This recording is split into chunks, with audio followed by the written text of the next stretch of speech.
I want to welcome everyone to this event of Divine Mercy Foundation for Helpless and Vulnerable Persons. It's an initiative that wants to bring the cry and issues, the concerns of um, vulnerable and helpless people in communities to an agenda, to knowledge, to notice, to support that align on the UN agenda of leave no one behind, that they should not be left behind. So the Divine Mercy Foundation for Helpless and Vulnerable Persons has lived to encourage this set of group of people, this set of individuals to live like their fellow counterparts in across other continents.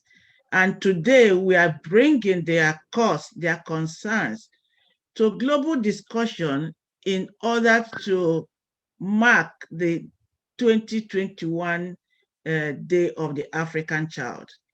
We all know the history and the genesis of the African child. Children cried for quality education, and African Union gathered to immortalize that day in discussing issues that concern the children of Africa for the future we want for Africa. So that particular thing is 40 something years now. And in this dimension, we are looking at the 30 years of the Charter of African Union, especially with respect to children. So the Divine Mercy Foundation is pleased to join the African continent in honoring these children, especially the children in rural communities. So I encourage you and I thank all the speakers that are here. I thank the family that brought this initiative, the Abbas family of Nigeria, Cross River State, headed by Barrister Mrs. Teresa Abbas, whose passion for the vulnerable had made her to put this initiative together. And today we are launching out this entire initiative to the global community in recognition of what they have been doing in community for the past years. So it is an honor to bring the concern, the cry of helpless and vulnerable children to the global community, especially on discussions like this, and also in remembrance of the United Nations 2030 Development Agenda on Leave No One Behind. When we talk about African child, we talk about child labor, we talk about child early marriage, we talk about FGM, we talk about education. We also know that the helpless and vulnerable children are prone to these issues. And if nobody raises their voice for them, then they're as good as forgotten. And therefore, we are not actually fighting to achieve the agenda of the United Nations 2030 agenda of leave no one behind. So we are pleased that today is a U-turn, is a turn into the life of the vulnerable and helpless children, to let them know that an organization like Divine Mercy Foundation for Helpless and Vulnerable Children had been standing in the gap for them, providing support services, advocating for them, trying to help them in one way or the other. But today we want to bring it out to the knowledge of the African Union that attention has to be geared, even as we mark the 30 years of African Charter, even as we mark the 46 years or the 45 years of the Day of the African Child. That concern that took place in Soweto in South Africa in 1976 is still lingering to these communities in remembrance of these children whose cry and attention to giving them a sustainable future is a concern of Divine Foundation, Mercy Foundation. So I thank everyone who is here, those who have called and our honorable speakers, as I hand over to the moderator of today, Mr. Anthony Ogo, Director of Media, take over the program and invite the President of Divine Mercy Foundation to take the floor. Good day, good afternoon, ladies and gentlemen.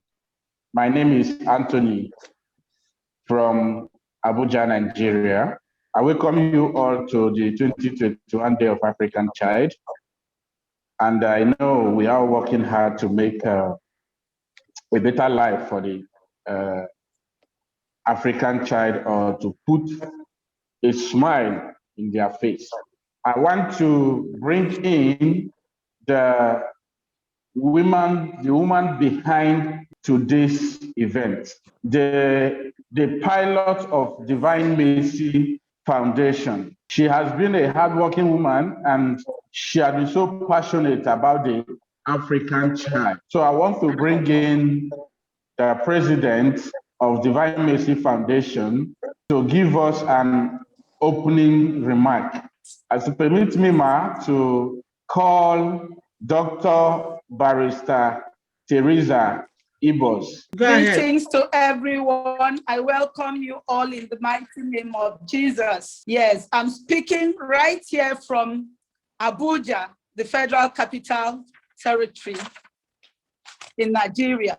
So, I am Dr. Barrister Teresa Ibas, and it is my pleasure to welcome you to this online program and share with you the journey of Divine Mercy Foundation for helpless and vulnerable persons.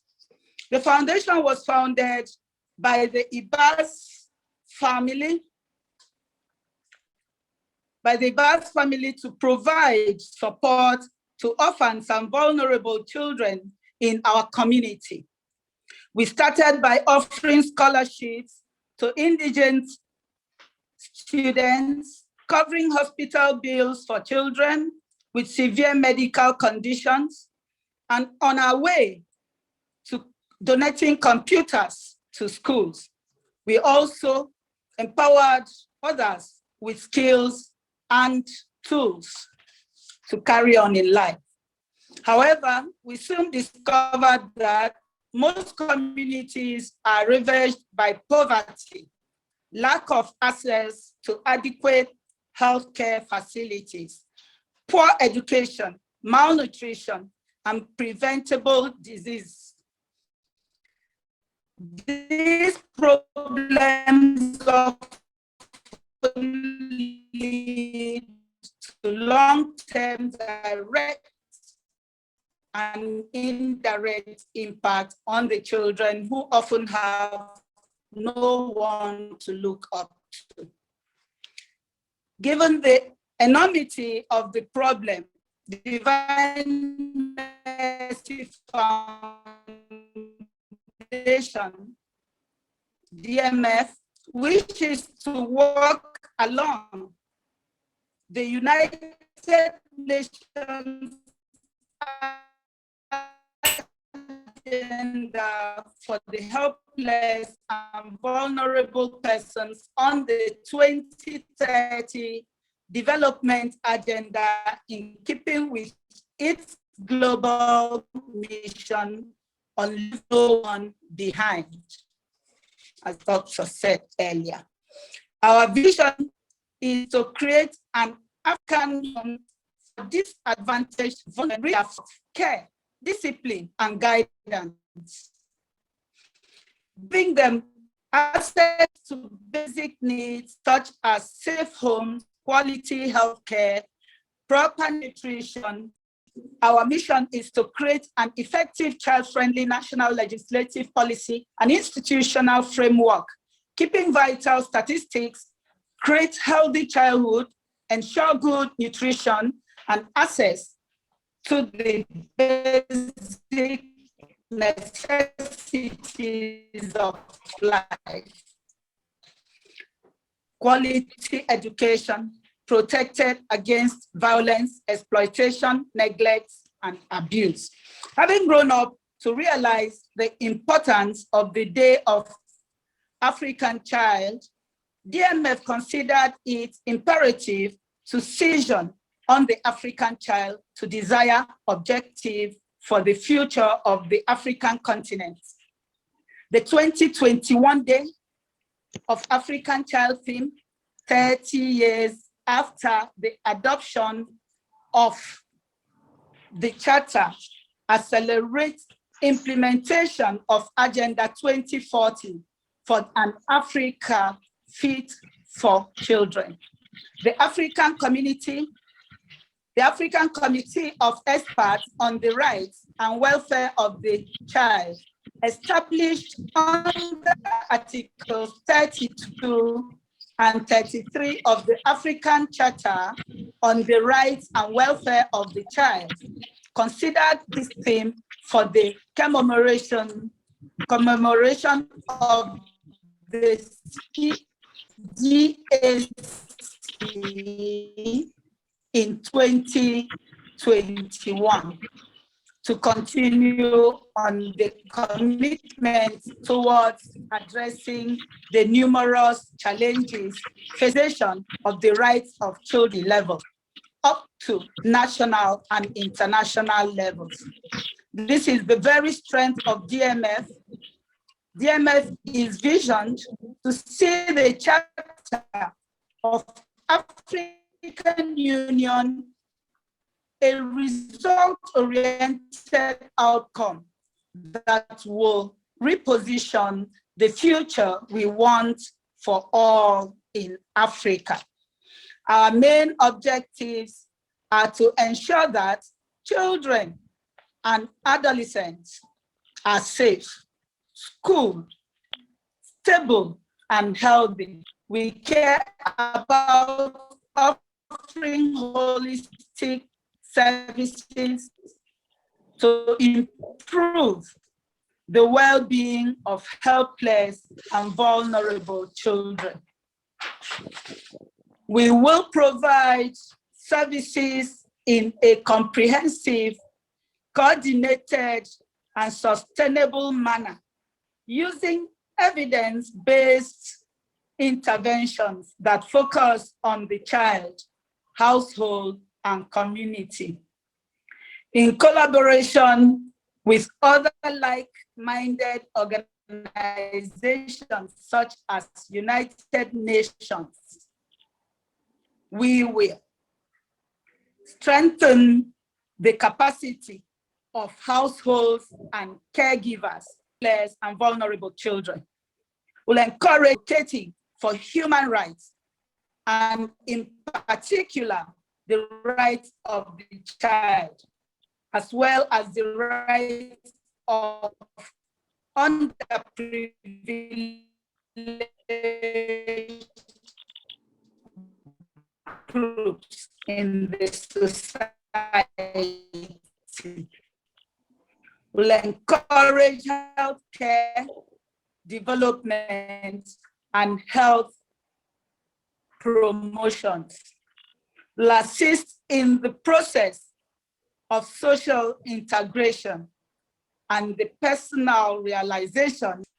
In conclusion, therefore, we all must collectively take up this challenge and responsibility to enable all children, especially those in rural areas, have access to good education as the right of these young people to good and quality health care and good life depends on us all.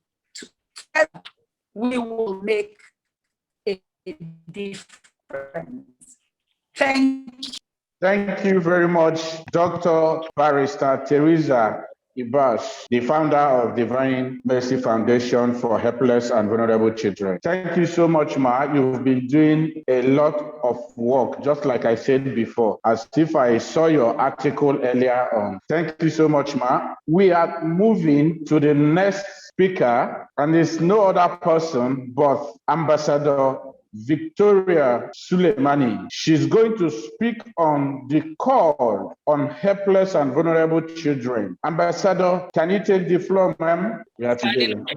protocol, I say good morning to you all on this virtual platform.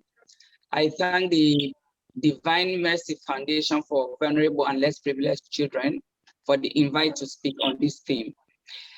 COVID-19 restrictions, we are all aware, has for 2 consecutive years hindered the proper commemoration of the Day of the African Child, a day that countries around the African continent have been commemorating in grand style since 1991, when the Assembly of Heads of States and Government of the then OAU, now AU, instituted the Day of the African Child in memory of the students that were massacred in the streets of Soweto, South Africa on the 16th, 1976, when they stood up for their rights and marched in protest against their poor quality education system.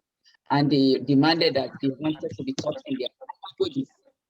That definitely was not too much to ask for.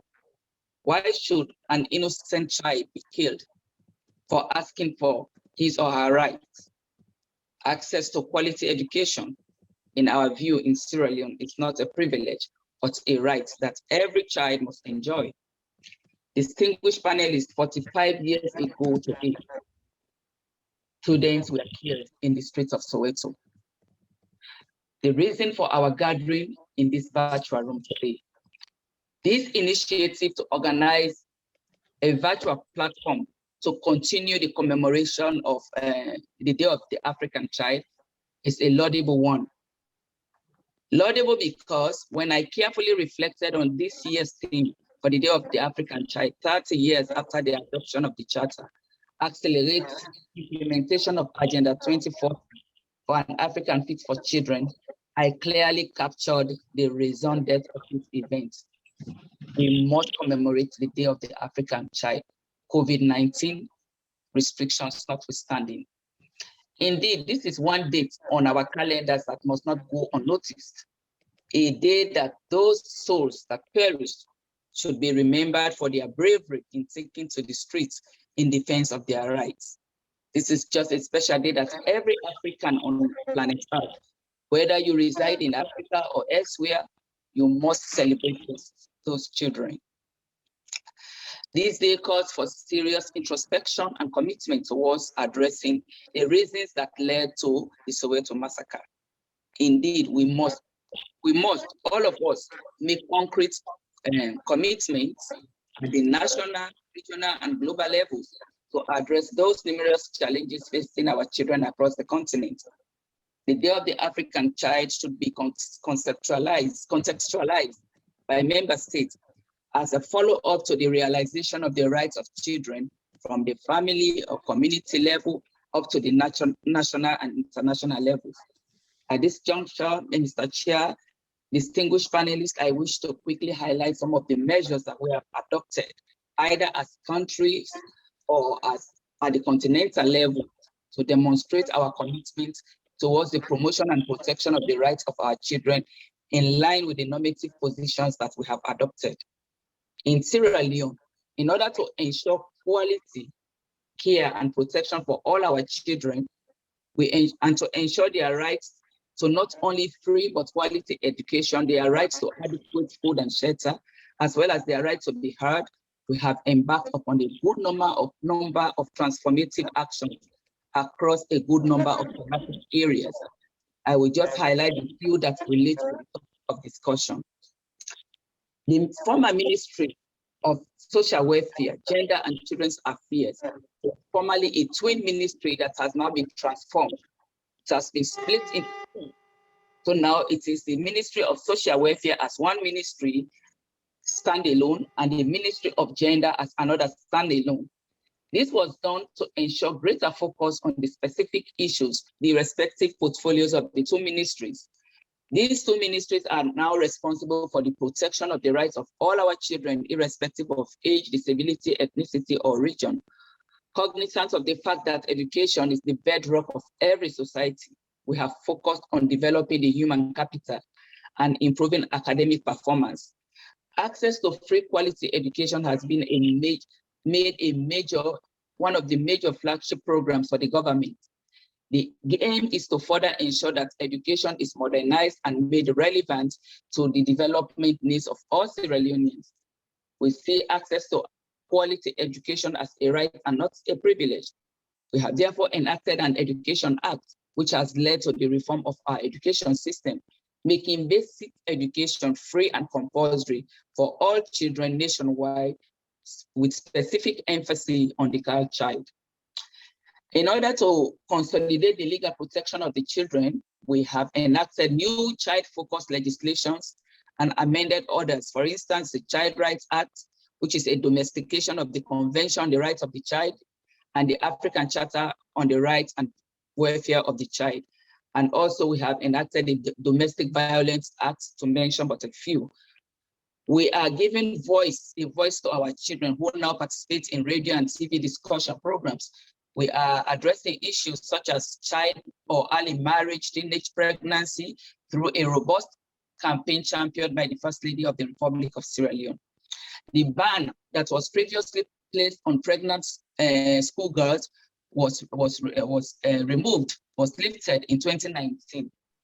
These and other measures are all adopted to ensure that our children are not only enrolled, but they remain in school. And we have also instituted a nationwide distribution of free sanitary pads to all girls in schools. And this is championed also by the First Lady. All of these efforts are geared towards educating all our children, leaving no one behind. At the continental level, I wish to recall efforts deployed by the OAU, now the AU, for the well-being of African children since 1976. This event was instituted to lead the commemoration of the Day of the African Child. Nevertheless, the event has been conducted as one-off event each year without the feedback process for assessing the impact of the previous Day of the African Child. During the commemoration of the Day of the African Child, every year, promote you to panelist. Are you promoted now? Has always been the highlights of the day. Children articulate their views and present specific recommendations to all the stakeholders. The African Charter on the Rights and Welfare of the Child provides for child participation, where their views matter and must be heard. We are in line with Article 4, 2, and 7, whereby efforts are required to ensure that their views are meaningfully channeled and taken into account. I wish to commend our respective countries for all our efforts at protecting and caring for our children.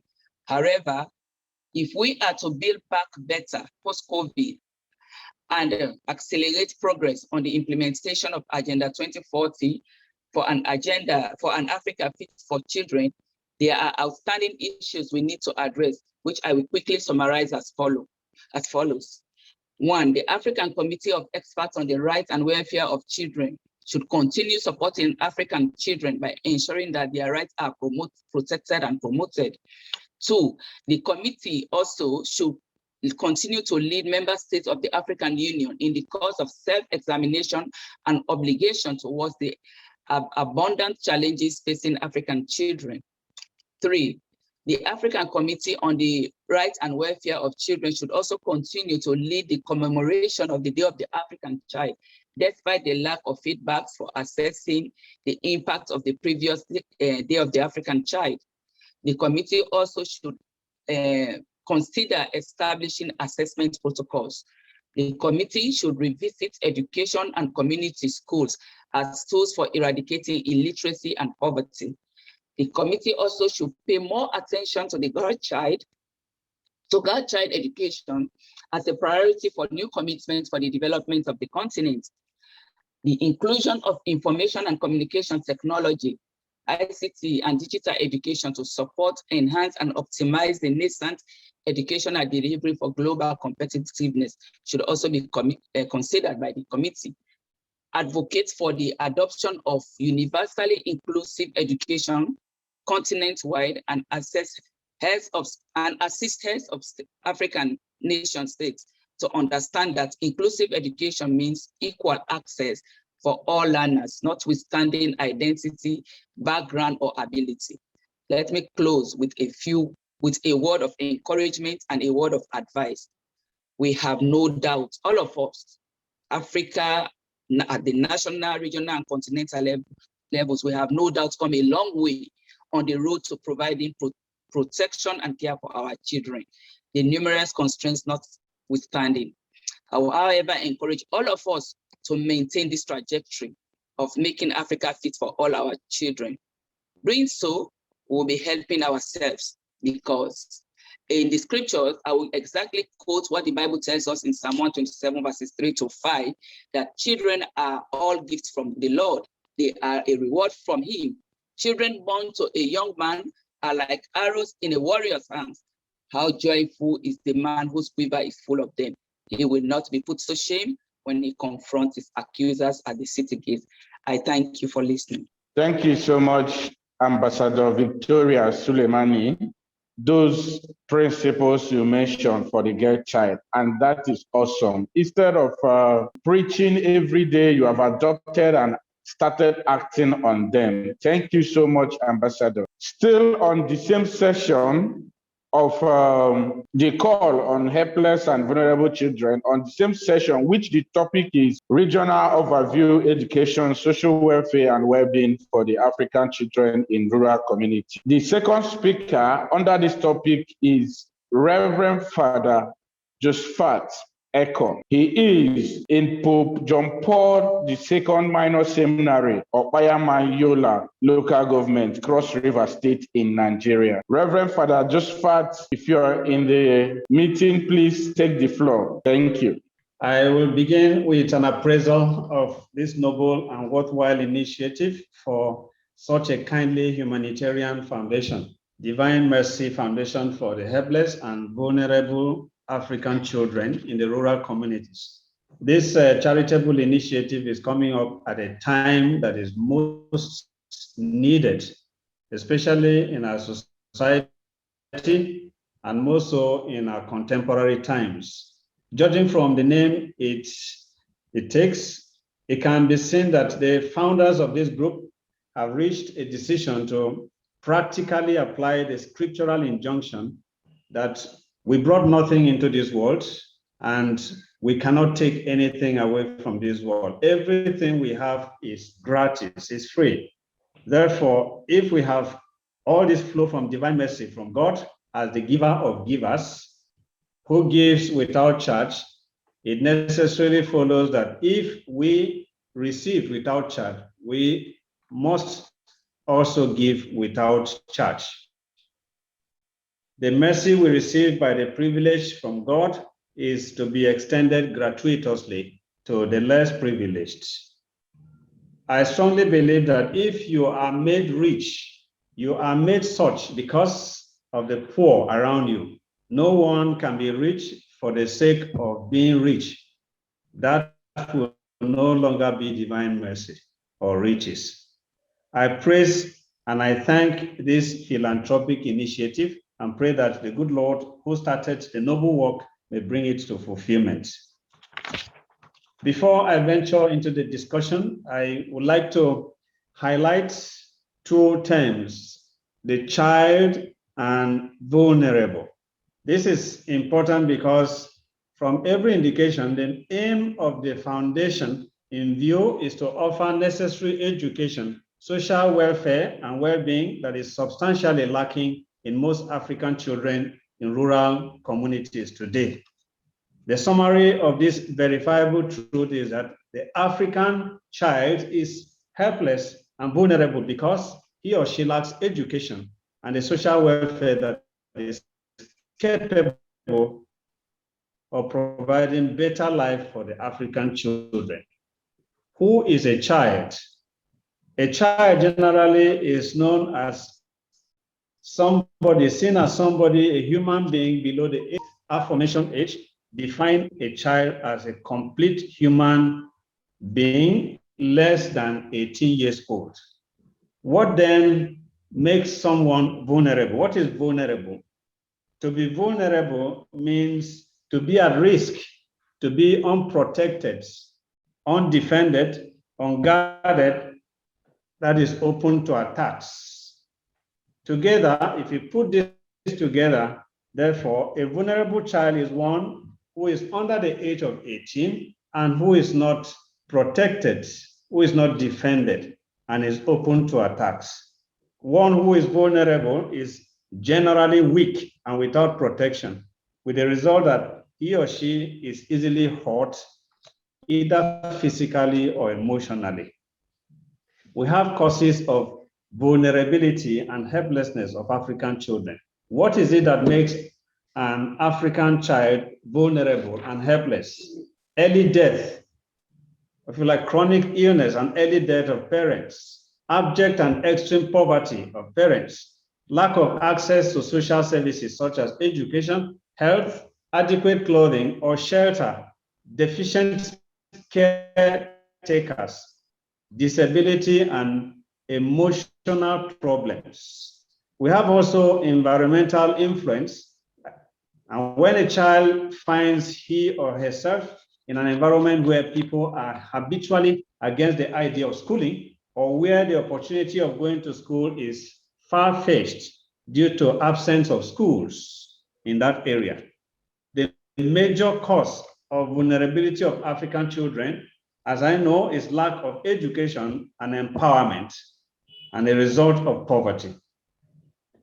In Chapter 1 of the African Charter on the Rights and Welfare of the Child, it states that every child has a right to an education to develop his or her personality, talents, and mental and physical abilities to their fullest potentials.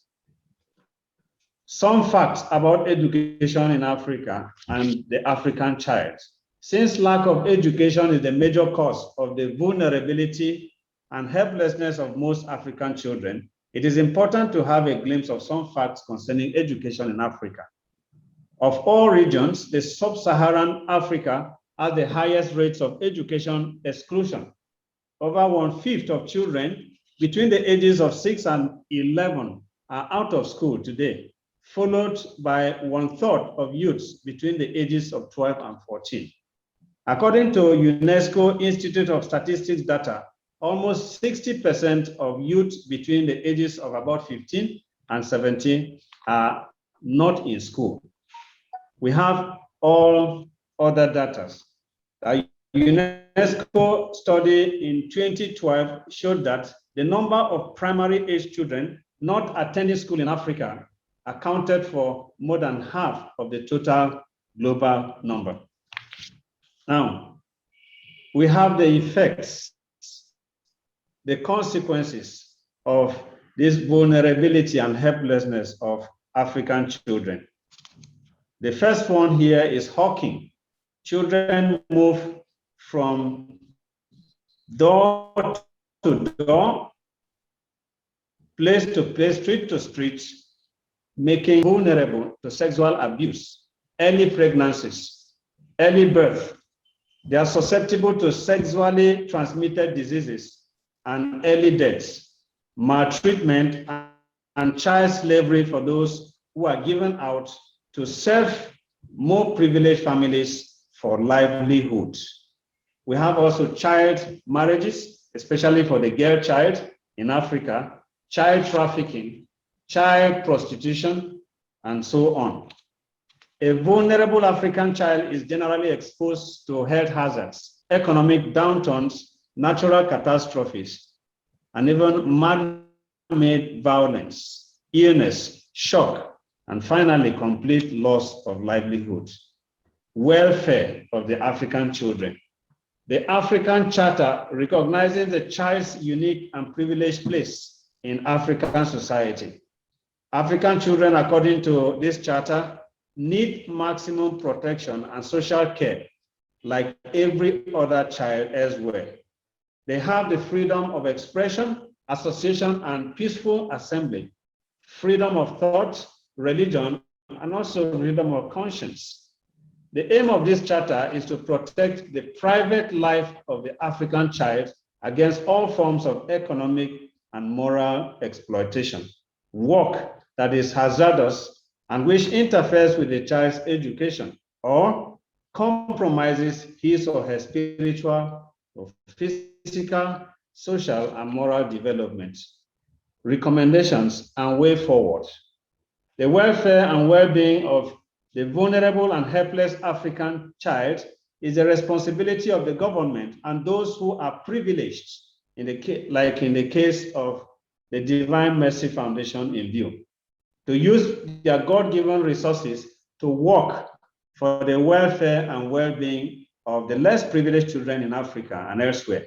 First, quality and accessibility of education in Africa must be resolved before the situation can improve.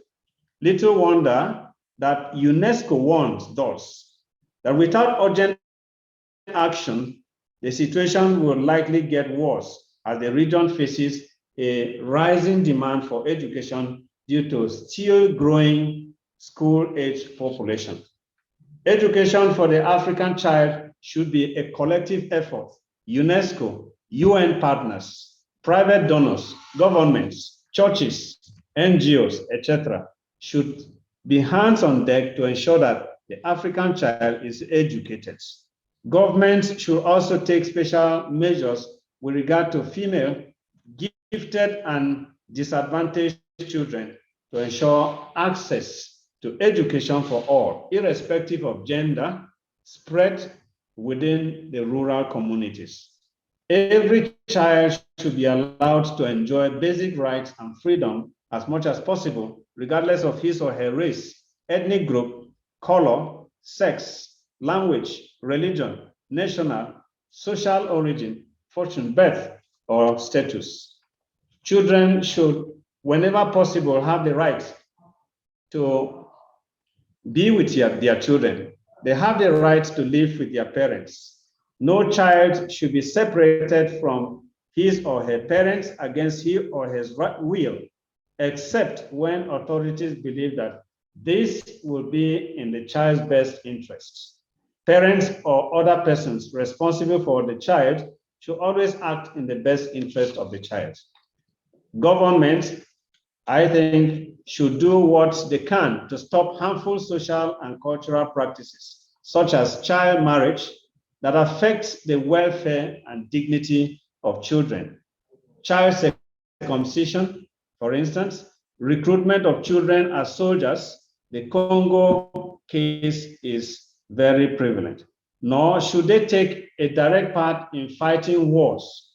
Refugee children should receive appropriate protection and humanitarian sustenance and assistance. Children who are separated from their parents should get special protection of their dignity and rights and should be provided with alternative care in the family. States should also take almost exhaustive and possible steps and measures to trace and reunite children with their parents, as well as address the special needs of children living under regimes practicing social, racial, ethnic, religious, or other forms of discrimination. Children should be protected from all forms of sexual exploitation and sexual abuse. They should equally be protected from the use of narcotics and illicit use of psychotropic substances. Governments should take appropriate measures to prevent the abduction, the sale of, or traffic of children for any purpose. The case of Nigeria is very, very biting. States and governments should provide special treatment to expectant mothers and mothers of infants and young children who have been accused or found guilty of breaking the law. In order to minimize the negative impact of helplessness and vulnerability in African children, we need to train them to focus on strategies and processes that will enable them reach their academic goals, reinforcing the belief that through efforts, they are in control of their own behavior and that they are in charge of developing their own academic skills and social behaviors. This is generally the principle of giving a child a fish and teaching the same child how to fish. That is, educating the child and empowering the child at the same time. On the part of children themselves, as a reciprocal response to what is offered to them, they have responsibilities towards their families and societies, to respect their parents, superiors, elders, to preserve and strengthen the African cultural values, in their relation with other members of their communities. Conclusion and summary. The well-being of African children is scriptural and a key to Jesus' ministry. Little children were brought to Jesus to touch and give them care, but the disciples scolded those who brought them. Jesus reprimanded the disciples, saying, "Let them be. Do not stop the children from coming to me, for the kingdom of heaven belongs to such as this." Matthew 19, 13 to 14. I earnestly see this in divine mercy in practice. I strongly believe that it is in imitation of this Christological mercy that the Divine Mercy Foundation was established. Summarily, it is obvious from this brief presentation that poverty, illness, and death of parents, neglect, and more are the causes of lack of education and empowerment of most African children. As a consequence, the causes mentioned above make the African child vulnerable and helpless, leading to numerous and disastrous effects aforementioned in this presentation. I therefore see the Divine Mercy Foundation for the well-being and welfare of the vulnerable and helpless African children in the rural community as both noble and indeed very timely. Thank you very much, and God bless.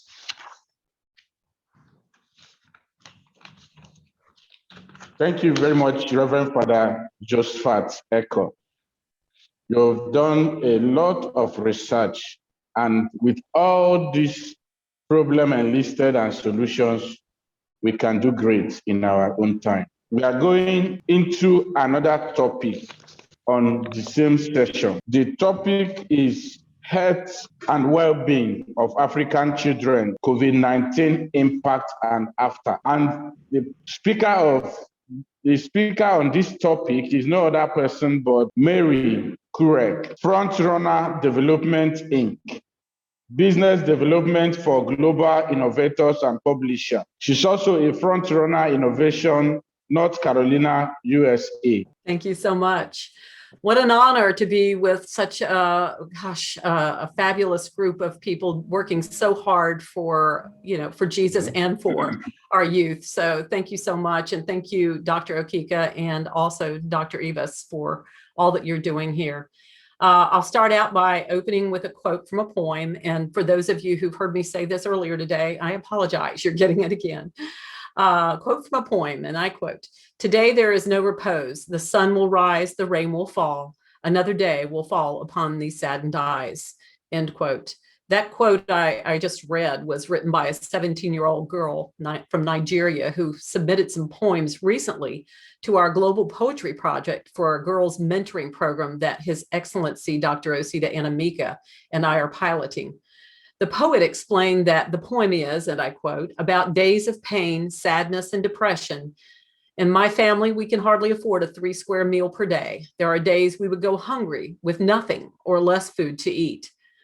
There are also days we would cry ourselves to sleep in hope of a miracle someday. I decided to put my current situation into writing to comfort myself and hope for better days ahead." So for better days ahead, she says, what do many Africans look like now in these days? Poverty figures from the World Poverty Clock shows us current as a few days ago that 52% of Africans are living in extreme poverty in rural areas of Africa, with females only slightly above males. These are daunting statistics, but let me make it real because there are a lot of moving parts to helping the most at-risk children. And we absolutely do want to get to those better days ahead. Where we find one of those moving parts is actually in an excerpt of the third of the trilogy of poems submitted by that same Nigerian girl. And I quote, "Each night before she goes to bed, she thanks the good Lord above for giving her strength to get through each long day." End quote. This poem, says our poet, and I quote her again, is about the travails, sorrows, and hard work of my single mother. My father abandoned us 12 years ago, and since then, my mother has been performing both parent duties. We're 3. I wrote a poem to comfort her that all will be well and there will be a light at the end of the tunnel. It's a heavy load for a 17-year-old to bear, right? The poem directs us to the root of the tree, so to speak, when we look at the overall problem of helping the vulnerable children in Africa. If they are helpless, then so too are their parents. Figures from Gallup poll March 2020, sub-Saharan Africa has the highest percentage of single mothers worldwide at 32%. If we dig down a little bit, we'll find that mothers who have never been married are the most vulnerable. And we know the figures are extreme on those too. So from a broad stroke perspective, in order to help children, do we need to be focusing on their parents first? The unmarried mother, and more so the mother who has never been married? Poverty has clearly settled in during the pandemic and may be in place for a while, given the pandemic statistics in the continent. I'm sure I don't need to share those with you right now. But these are big issues for even large NGOs to tackle. So God bless our hardworking problem solvers, because we will not be able to get it all done. It's not your job or mine to eradicate all of poverty, fix education for every single child, or support every single parent. But it is in the trying, the unified work of taking risks, raising programs, advocating, and navigating the tough spots, praying out loud, and placing love completely on the table. That is our task, as long as we have breath to breathe with and brain to act. That said, what can we do that lets us know we are making impact?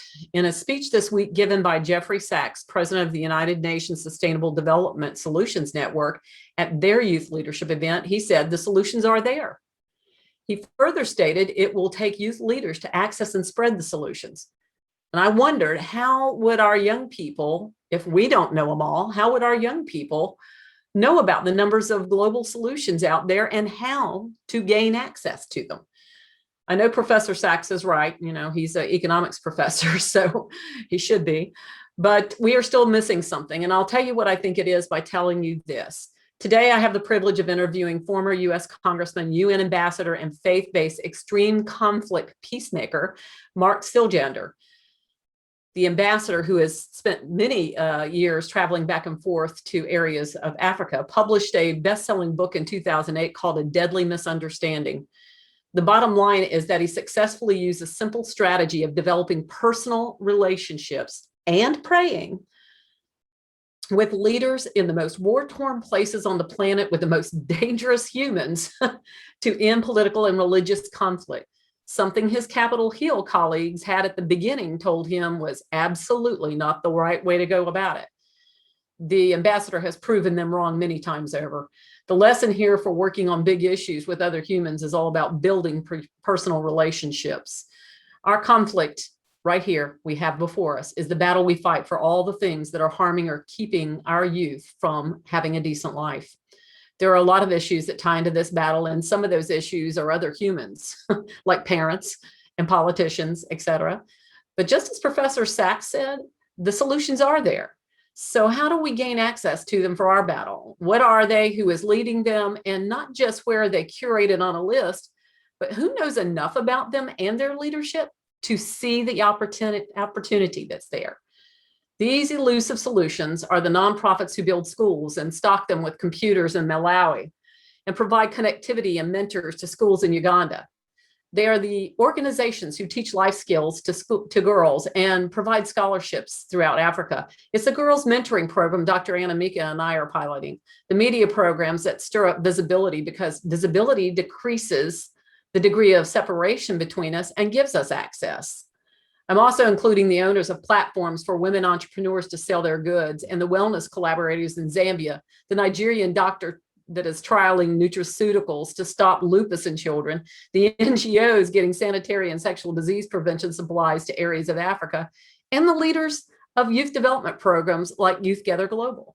Just too many to name, and I know because I am one of those media platforms, and I'm interviewing these resources all of the time. Every single one of these organizations is making a difference, but how much more could they and we do if we knew about each other and found a way to expand that critical access? The ones I've listed above, I actually know because it's my job to know them, but just me knowing them isn't going to be what's needed. As Ambassador Siljander discovered, creating personal relationships with leaders of other organizations of influence is key and should be a part of any mission. Not just something we talk about, but a part of the mission. With our own work and by helping other similar organizations to expand their reach, Together, we create unique, substantial impact that can be carried forward beyond us, just like we hope the youth that we work with now carries the torch beyond us. In conclusion, these innocent little souls who we believe must feel so impacted by COVID, well, maybe we are presuming how much it is exactly on their minds. The poems that we've received for our project tell us that they worry about addictions, the planet's resources dying, food insecurity, mental health, peace and violence, particularly sexual violence. They worry about their mothers and what girls have to go through. They lament over inequities and share depression about just growing up. And this is how one little girl put it, and I quote, "Long live education for girls, digs with a string. The school is a sanctuary as much as a chapel. The alphabet that the child spells out with his finger. Let's kindle the spirits. This is our first law. And from the basest tallow, let's make a light. Let us implore God. Let us praise him with all our prayers, because without worry and assiduously, we conquer our misery." Those big, powerful words came from a poem written by a 12-year-old girl from the Democratic Republic of the Congo, translated from her native tongue. Her future doesn't seem to be tied up in some pandemic. Her future is not 5 or 10 years from now. It's tomorrow, the next day she goes to school, which, by the way, was the theme and title of her poem. Her concerns are about being treated unfairly as a girl and being sexually abused without any repercussions from those who wrong her. When she says the school is a sanctuary as much as a chapel, she wasn't meaning for herself. She was meaning for those who abuse her. This girl's real future was set on a path before she was born, but does she have hope? Yes. Did you hear it in her words? Yes. We are but a speck of hope for her and for all the youth, but at least, and with our dedication, we are that. Impact work is crazy, messy, frustratingly long, and time-consuming, but let's make the light and find these solutions out there for our youth, instigate personal relationships, and create some divine connection for the purpose of achieving access. And maybe, just maybe, we can help our poets and all the youth out there find those better days. Thank you so much, and God bless everyone who's working on these issues. Thank you. Thank you so much, Mary Kurek. Thank you so much, ma'am. You've been up. I know you've been having these meetings since 7 a.m. from one meeting to the other. Thank you so much, ma'am.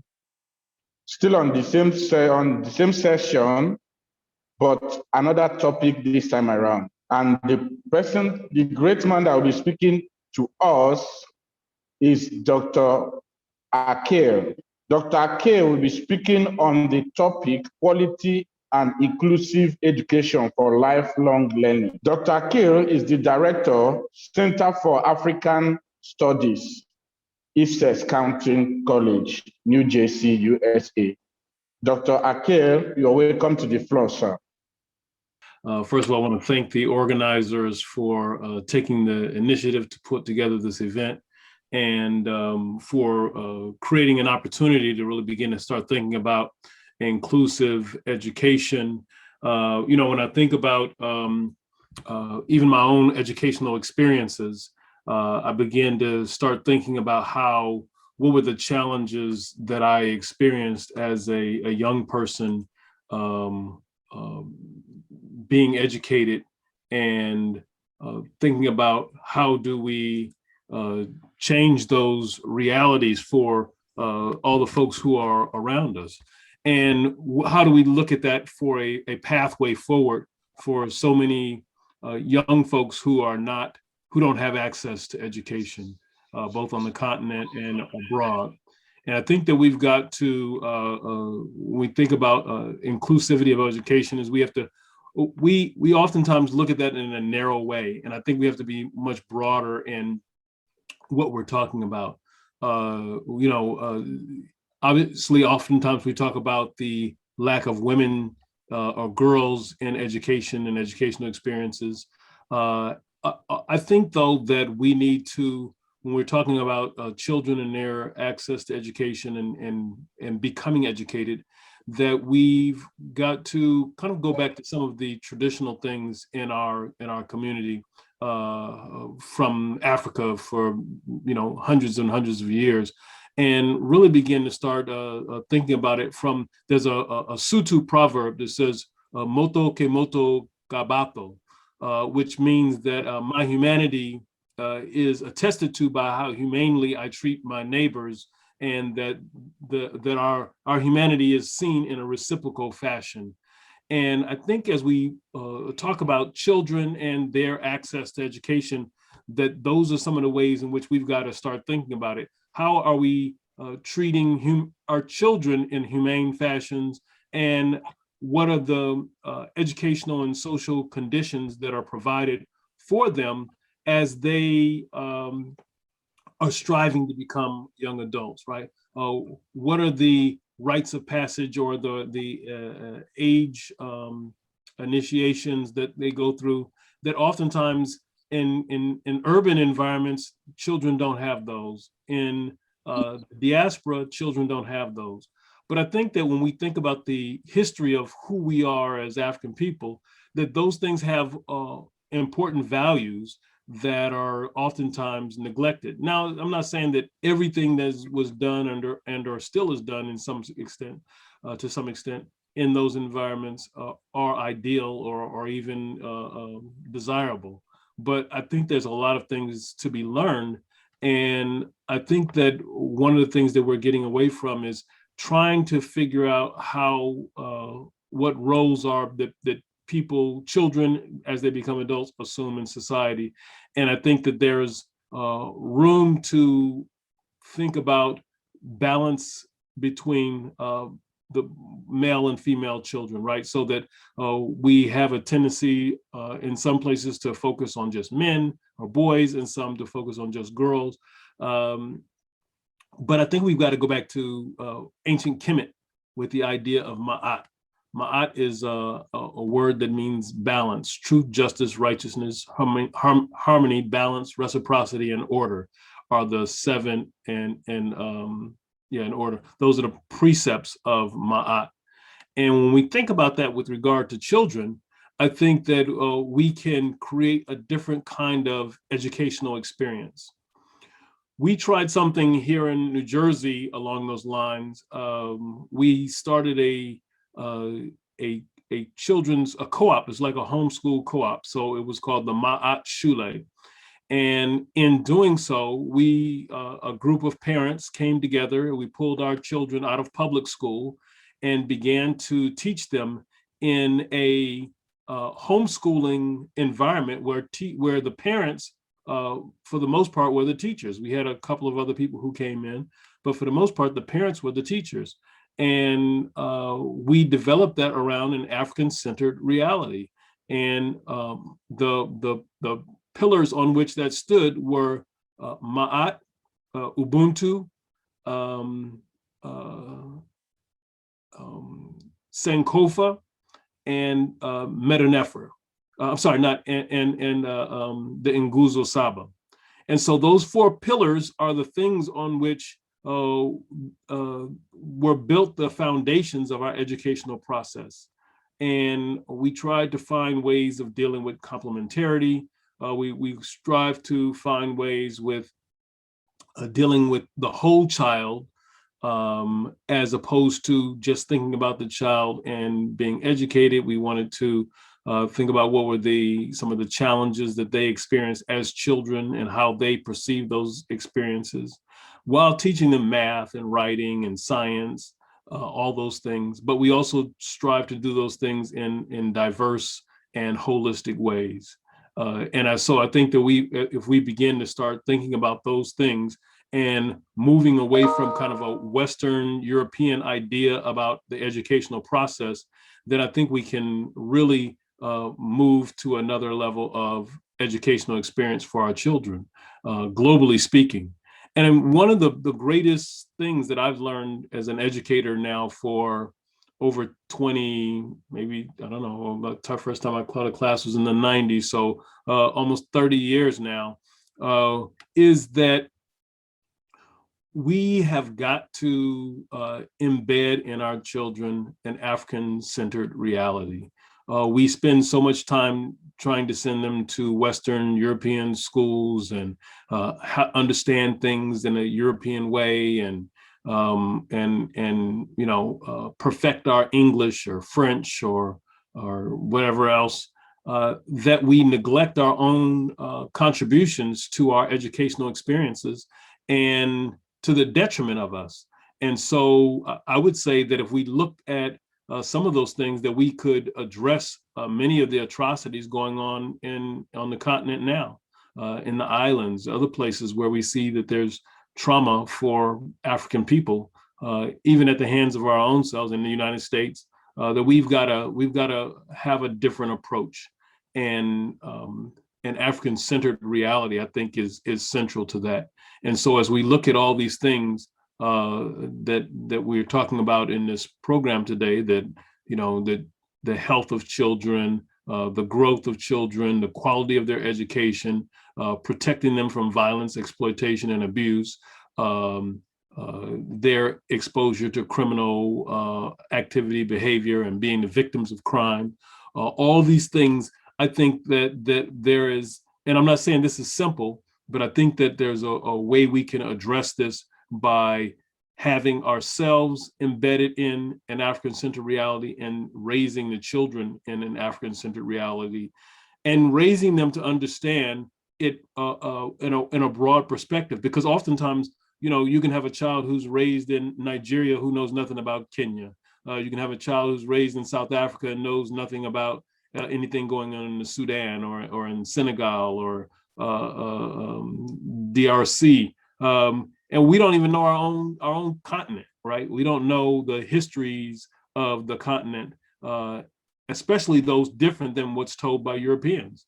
We are stuck within a European reality of our intellectual development, and we kind of poo-poo on Africans who kind of push the envelope on some of that scholarship. But I think that's what we need to be raising our children to do, is to actually push the envelope in that regard, so that they become the ones who are raising the questions that we haven't raised. We want to address poverty. We want to address problems with health, problems. Well, all those things I think can be resolved with a really a Pan-Africanist reality that is holistic in nature. And we have moved away from that as much as possible, unfortunately. So those are the things that I think that we need to focus on, is a holistic, African-centered, Pan-Africanist educational experience for children that looks at the whole child, health, diet, educational experiences, the traumas that they've encountered. All of those things need to be incorporated into how we teach them, how we raise them. And I think that we will do much better with educating, looking out for the social welfare, looking out for their well-being, whether they're in rural or urban environments. I think that we'll do a much better job doing that. And we can do that if we change our fundamental approach to our educational experience for children. Thank you. Yeah, thank you very much, Dr. Akel. Thank you so much. We are glad that finally you gave us your advices and thoughts. You're quite welcome. Thank you so much for your presentation. We move on to another section this time around. It's about the community integration. And the person that is going to speak to us on the session community integration is Reverend Dr. Joseph Onuche. He will be speaking on the topic, community concern on the helpless, vulnerable, and less privileged children in African rural community. Reverend Dr. Joseph Onuche is a senior lecturer, Baptist Theological Seminary, Kaduna, and also led pastor, Landmark Baptist Church, Kaduna. Reverend, you're welcome to the floor. Okay, good afternoon. I thank you for inviting me to be part of this great work that our mother, Barrister Dr. Mrs. Teresa Ibas, is doing through the Divine Mercy Foundation for the Vulnerable and Helpless Children of Africa. I want to also thank you for organizing this webinar on this auspicious day. Like the earlier speakers have spoken, a lot have been said about the definition of the vulnerable children of Africa. A vulnerable child or children are those whose safety, well-being, and development are for various reasons threatened. Such children include those that lack care and affection, adequate shelter, nutrition, education, and psychological support, and other factors that accentuate the vulnerability of children. They also include children who have lost one parent or the other, or both, that are called orphans. They also include children with unknown support or survival status, and children taken in by orphanage homes Samuel and Treasure who have been transferred from their original homes into the care of another household for foster care. This definition, however, is contextual, considering the peculiarity of our own situation in Kaduna and Shukun local government of Kaduna State of Nigeria in particular. What are the community challenge or concerns? The community here are faced with lack of food, thereby leading to malnutrition, lack of water and sanitation facilities, lack of health care and hospitals, increasing number of orphans as a result of communal crisis, terrorism, banditry, herdsmen, farmer clashes, lack of agricultural inputs for production, lack of money and material goods, and low earning opportunities for parents, and lack of access to good and qualitative education, poor housing or absence of housing at all, insufficient schooling support for children. These are some of the challenges that communities are facing. Effects of community concerns or challenges on the vulnerable and helpless children. As you are aware, because of the status of the parents, vulnerable children are stopped from going to school so that they can do all the home chores. As a result of lack of food in the household, vulnerable children are psychologically, verbally, and physically abused. Children go to school without eating or return with no hope of eating anything at all. Some of the children are used for child labor.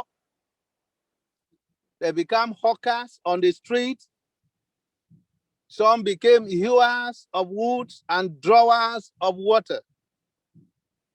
They are abused sexually, mutilated, and at times, some of them are married out, even from age 9.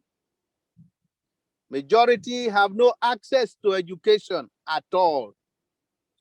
Some grow into uncontrollable adults, thereby recycling insecurity and brigandage in the community.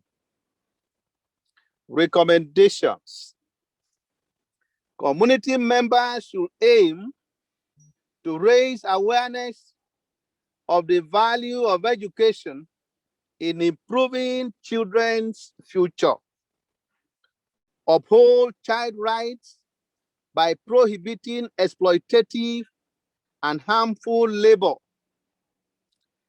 challenge social norms and myths that increase the risk of children, promote home gardens to improve nutrition and food security at household levels.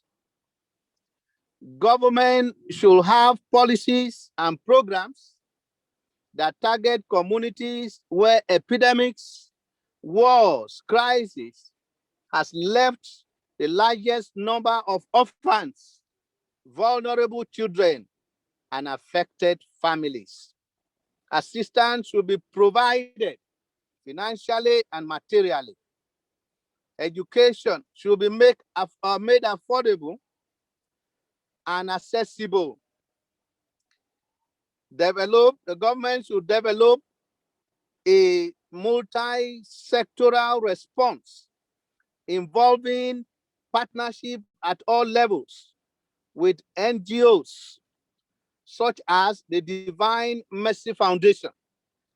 And here I want to commend the president of this foundation and all the team for the wonderful work they have been doing among us, particularly through skill acquisition and training, equipping children and young adults to acquire skills that will bring development and a better future to them.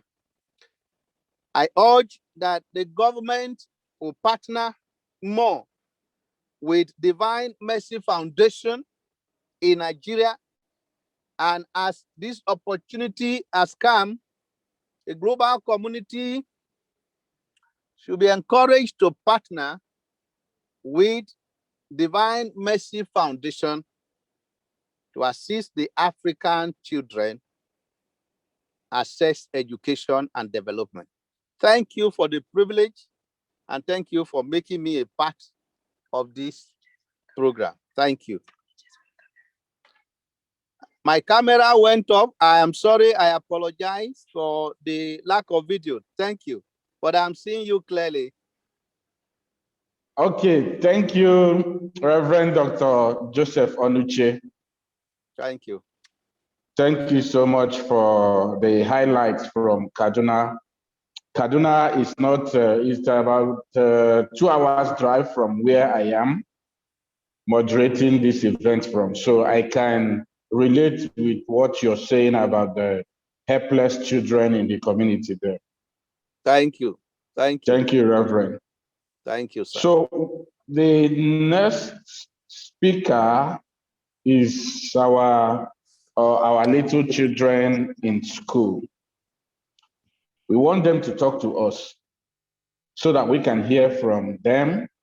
The next person to talk is Treasure Elogbo Ibes. Treasure is a student of Comprehensive High School, Calabar, Cross River State. While Treasure is preparing to talk to us, we also have another student by name Samuel Neoi Apama. We move on to the next section, the international perspective. That's the next section. And the person that will be speaking to us is no other person but Mariam Kudjo. She is the CEO, PP Women International, and she is speaking to us from Ghana. Hello, Mariam. Can you talk to us from Ghana? Let's hear from you, ma'am. Well, thank you so much. Thank you. The floor is yours. And greetings from Ghana. We are so happy to hear from you and also to be in partnership with whatever is happening today. It's a privilege to be called to speak on child labor. in Africa is a very serious issue and something that we need to talk about, and we need to work on it to help eradicate all this issue. Okay, as you said, my name is Marian, and I'm the CEO of TP Women International, an NGO that focuses on the girl child, most especially the girl child when it comes to teenage pregnancy, and also the less privileged, mostly those that we see on the streets. That's what we do here, or myself with my team do here in Ghana. Thank you so much. Okay, and I'm very happy because I don't know where to start from, but when we talk of street kids or child labor, it's something that the government, both the government, and when we talk of the government, it's not only those legislative or those in the Parliament House who we see to be government. We ourselves, you together with myself, we are all the government. We all make up the government. That's the 2016 global estimate of child labor indicate that 1/5 of all African children are involved in child labor. And that is a serious issue. And a proportion more than twice as high as in any other region. 9% of African children are in a very hazard or let's say hazardous work. Again, highest of all the world's regions. Africa has the largest number of child laborers, that is 72.1 million African children are estimated to be in child labor, and 31.5 million in hard work, that is hard work. In Ghana, for instance, why I founded my NGO, was this girl child who, because of when it comes to rural-urban migration, in our villages or our small communities, it happens that when the child goes on vacation, the parent rather prefers for the child, or the girl child most especially, forgive me, I like to tackle the girl child mostly because I deal with a girl child. They take them to the urban cities. That is, when it comes to Ghana, we have our greater, our capital to be Greater Accra region. And so most of them migrate from the rural areas and the smaller communities to the urban centers. That is the Greater Accra region, that is Accra, Kumasi, Takoradi, and Tamale, but most especially Accra. So there was this young girl who came to Accra, that is during the vacation, just to have some holidays. And after the holidays, she came back and she was pregnant. She was 13 years. So I felt like, and she could speak English, which means she's a very good student or people at the school. So what happened? And she said she wanted a vacation and she got pregnant. She can't even tell who impregnated her. She doesn't even know the guy's name.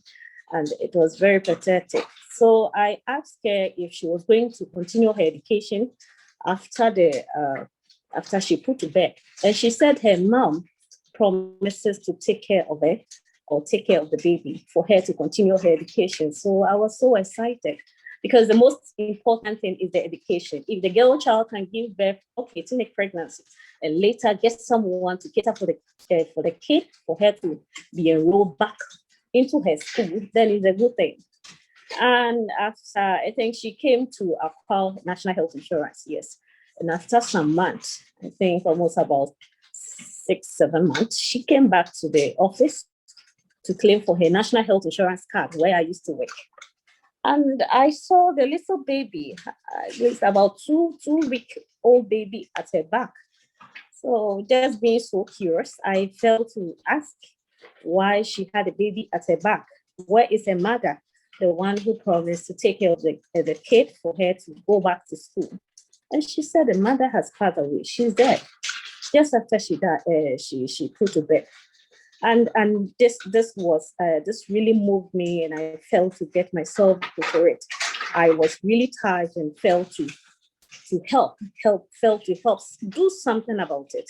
It was there that I established the NGO And through that, I think we were able to eradicate teenage pregnancy. And teenage pregnancy, we know teenage pregnancy have a serious cause, or some of the causes of teenage pregnancy is poverty, which is cited as the root cause of every evil. We can just attest for that. And through that, yes, through dedication, I think teenage pregnancy was able to drop. When it comes to Ghana, we used to have 10 regions, and now we have about 15 regions, 16 regions, yeah. Was able to drop in the Eastern region, which means education is a good tool to tackle this street kids, most especially that is child labor, which has become very prevalent in our country, or not only in Ghana, but also in Africa as general. And it was a good thing, and I felt okay, if this thing has been able to work out, and then we need to focus our attention on the education. We need to focus our education on our attention on education. Unfortunately for us, which I wish all the other governments or other nations in Africa will also try to cultivate. Ghana government has initiated this free education, starting from the basis, that is the basic, and that is primary JHS. When you say JHS in Ghana, that is the junior high schools, and to the senior high school level. And I think this is helping a lot to eradicate the street kids and child labor in Africa. So child labor is a serious thing, and I recommend that other African countries or other governments in other African countries can also adapt to the strategy of free education, because most of these kids are on the street because they can't get money to go back to school. So if other governments can adapt to the strategy of free education for these girls or for these children, sorry, I always use girls, for these children to enroll back into school, even after teenage pregnancy, even after they have given birth at that particular age, they get back to school, I think it will help to eradicate the child labor and other street kids that we have on the streets right now as we are speaking. Because young children from the largest group of those in child labor, the age breakdown of children in child labor indicate that 59% of all those in child labor are in the 5 to 11 years age bracket.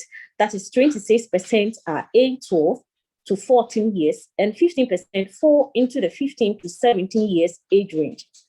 And this age profile of child labor in Africa is much younger than elsewhere.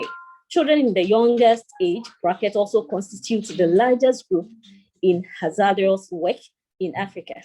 The group of very young African children facing hard work conditions directly endangering their health, safety, and moral development is also a special concern that we need to take into consideration. Thank you. Thank you very much, Miriam. Thank you for putting a smile on that young girl. We move to the next speaker. Sorry, we went back a little. We have the treasure, right? They are here, the kids are here. So Treasure and Samuel, can you come on board? Yes, ma'am. Okay, speak.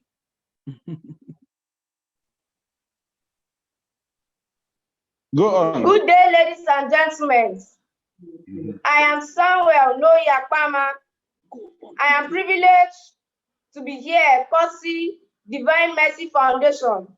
I am here to speak on the topic, education, social welfare, and well-being for African children in rural communities. Education and other factors are vital keys that help to reduce child labor in the society. The roles of these factors are what we are going to talk about. Education. Education plays an important role in the reduction of child labor because education makes the child to be aware of his or her fundamental human rights. Knowing this and standing by it, the child will be able to stand bold to stand for his rights.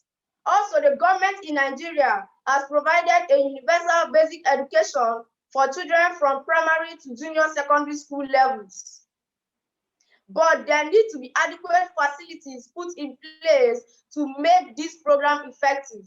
Examples of these facilities are computer laboratories, scientific equipment, adequate water supply, standard electricity supply, good library with current books, and clinics.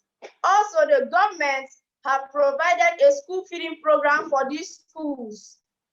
But the people handling these programs out of greed hinder these programs from getting to many rural areas of the society. If the government puts its hand again into this program, it will help improve the nutrition of children that will give them a safe learning in schools. The social welfare also has a role to play in the reduction of child labor. Many children nowadays are sent out as hawkers, babysitters, house help. Some of them are becoming street boys, locally known as Colombos, who walk on the street, hustling to look for the money for the survival of the family. But the social welfare has risen up in a great deal to adopt these children from their streets and bringing them into good homes, providing for them, and especially sending them to school. Scholarship awards are given to many children in poor homes, and their parents are offered with good jobs that could generate income for the family. This is better than letting the children go doing hard jobs. Hello, you're on mute, Treasure. A lot of children today are suffering from different traumas, depression, so just because of child labor. But if we look into the well-being of these children, it will help us greatly and it will reduce child labor in Africa. The importance of this well-being of children as follows. It increases their self-esteem and makes them to be confident in themselves, which may give them the boldness to participate in local, in state, and in national activities. It also unveils the good qualities and virtues in these children, because many of the virtues and qualities in our children today are the solution to our societal problems. And if these solutions are hidden in these children and are not brought out, the society may still fall into the victims of a lot of challenges because the children have not yet manifested the good gifts in them. The effects of child labor are numerous and cannot be overstressed. They include slavery, sexual assault, economic exploitation, exposure to social vices, drug addiction, etc. If we join our hands to fight against this effect, it will equally base to the well-being of that child. Conclusively, all hands be on deck to taking out child labor out of Africa, become child labor free from child trafficking, and a lot of many damages done to our children because they are the future and they are our hope. Some solutions to this are all facilities and equipment needed to make education free and fair should be provided by the government.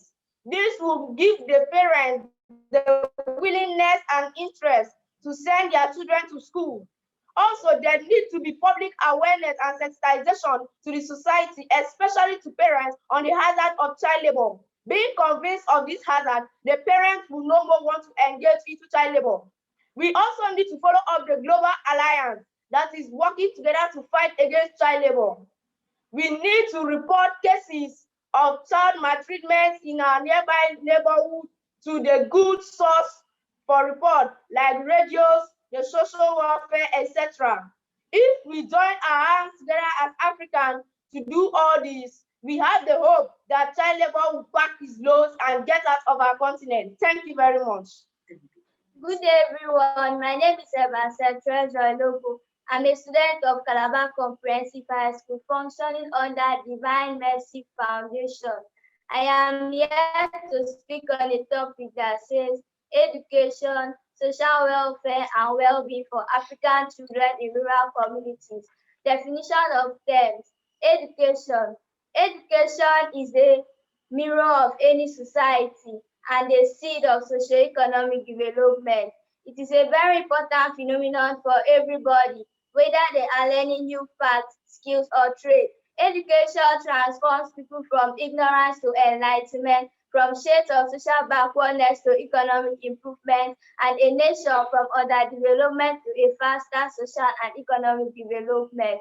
Education is one of the basic criteria to measure the growth and development of any country.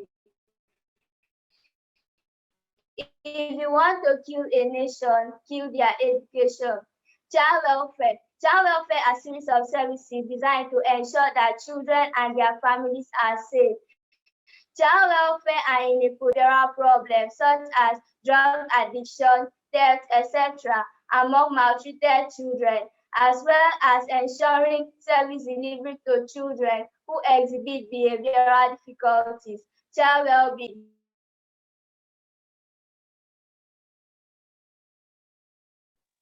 Unmute Treasure, unmute yourself.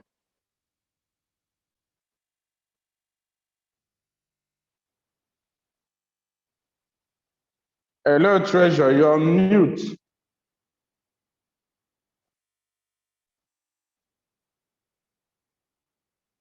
Most times, students are made to sit on the floor due to lack of furniture. Their school building most times lack doors and windows, and thus risking the life of children to wild animals. 2. Poverty. In most rural areas, rural inhabitants survive by subsistence agriculture. The proceeds from this agriculture are not enough to feed them properly, talk less of buying textbooks for their children to further their education. Most students go to school with torn uniforms as that because in Nigeria, even though education is officially free to everyone, most state public schools are still paying school fees. Poverty is proven to affect educational outcomes and often leads to increased absenteeism and early dropout. 3. Search for means of survival. Children are forced to work in companies in order to find a means of survival, thus exposing them to the risks of machineries, chemicals, harsh working conditions, and lots of other hazards. 4. Lack of basic amenities.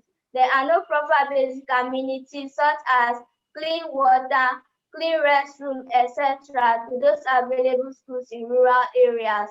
5. Low income. Teachers in rural areas earn very low income compared to teachers in urban areas.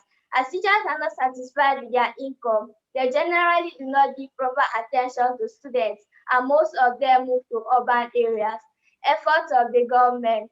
The National Homegrown School Feeding Program is a government-led 70 naira per day school feeding program aimed at improving educational outcomes and health of children in rural schools. It uses farm produce locally grown by smallholder farmers to provide children with nutritious midday meals on every school day. This program has stopped in some parts of the states while some are still on. The inability for this program to reach some parts of the state has affected the education, social welfare, and the well-being of African children in these rural communities. Between 2020 and 2021, the federal government said they had a door-to-door supply of foodstuffs to children based on the National Food Supply Program. But many parents and homes claim not to have received any foodstuffs or meal. This was because most corrupt officials hijacked these foodstuffs for their selfish interests. Therefore, children education, welfare, and well-being are still having a great setback, as most of the publicity made on social media are not really realistic. In conclusion, in order to end the above stated problems, government must show political will to eradicate child labor and fight for the protection and the promotion of the rights of children. Also, government should make available basic amenities such as clean latrines, water, etc. to those available schools in rural areas. Competent teachers will also be provided. In addition, Government should set up an accountable monitoring group in order to ensure that foodstuffs and meals to rural inhabitants are effectively delivered. Thank you. Thank you so much, Treasure and Samuel, for your wonderful presentation. Keep it up and you'll be the eyes of other children in your community. Thank you so much, Treasure and Samuel, once again. So, thank you. I want to bring in our eloquent, handsome, intelligent speaker from South Africa. She's no other person but Martin Solomon. She is the founder of Tech Talk and also the managing director of Got Games South Africa. She will be talking to us about digital and STEM education in the community classroom. Thank you, Martin. The floor is yours. Thank you so much, and I really appreciate your invitation for me to participate in this very, very incredible program today. I've learned so much, and especially from the mouth of babes, that's where my passion lies. And just listening to the kids and having them being able to speak their truth means that we've grown in leaps and bounds as an African continent. So Africa's Got Game started out maybe in 2002. And my business partner and I in 2012 realized that, we've got to do a lot more than just the run-of-the-mill social investment projects on the continent. I'm going to try and share my screen with everyone. Moderator, can I please request that I am able to share my screen if possible? Otherwise, I will just talk. Yes, you can go ahead and share your screen. Thank you. There we go. Yeah, so I just want to make sure that, everybody can see. If you'll just let me know. I think this is perfect. We can see your screen very well. Okay, great. There we go. So currently we've embarked on a mission, and it's called Rise of the African Child, and it's exactly what it is. Our mission is to train and upskill and educate the youth, not only in South Africa, but on the African continent. And our hashtag to this is Africa, your time is now. So I don't know if it's fortunate or unfortunate, but I was born pre the Soweto uprising in 1976. And I'm so grateful that, that I was privy to be able to reap the benefits of the protest and the voices that was loud and clear on the day. Unfortunately, blood was lost. And even more unfortunate, 45 years later, we are nowhere close to achieving or to be, close to giving our kids what they truly deserve. And just last week, I was very fortunate to be on a mission with the RC to South Africa of the United Nations, and we went into very, very rural parts of South Africa, to go and find out what is happening, what is really happening in our rural areas. And to my absolute sadness, I was faced with exactly what I was faced with as a kid. And I grew up in what we call a township in South Africa. So very, very, very impoverished community, where we lived in tin structures. We didn't have any running water or ablution facilities or anything like that. And it was very, very sad for me to see that this 45 years later is still happening despite all of the noise that we are making. And this is exactly why a few years ago, my partner and I sat around the table and we said, what is next for us?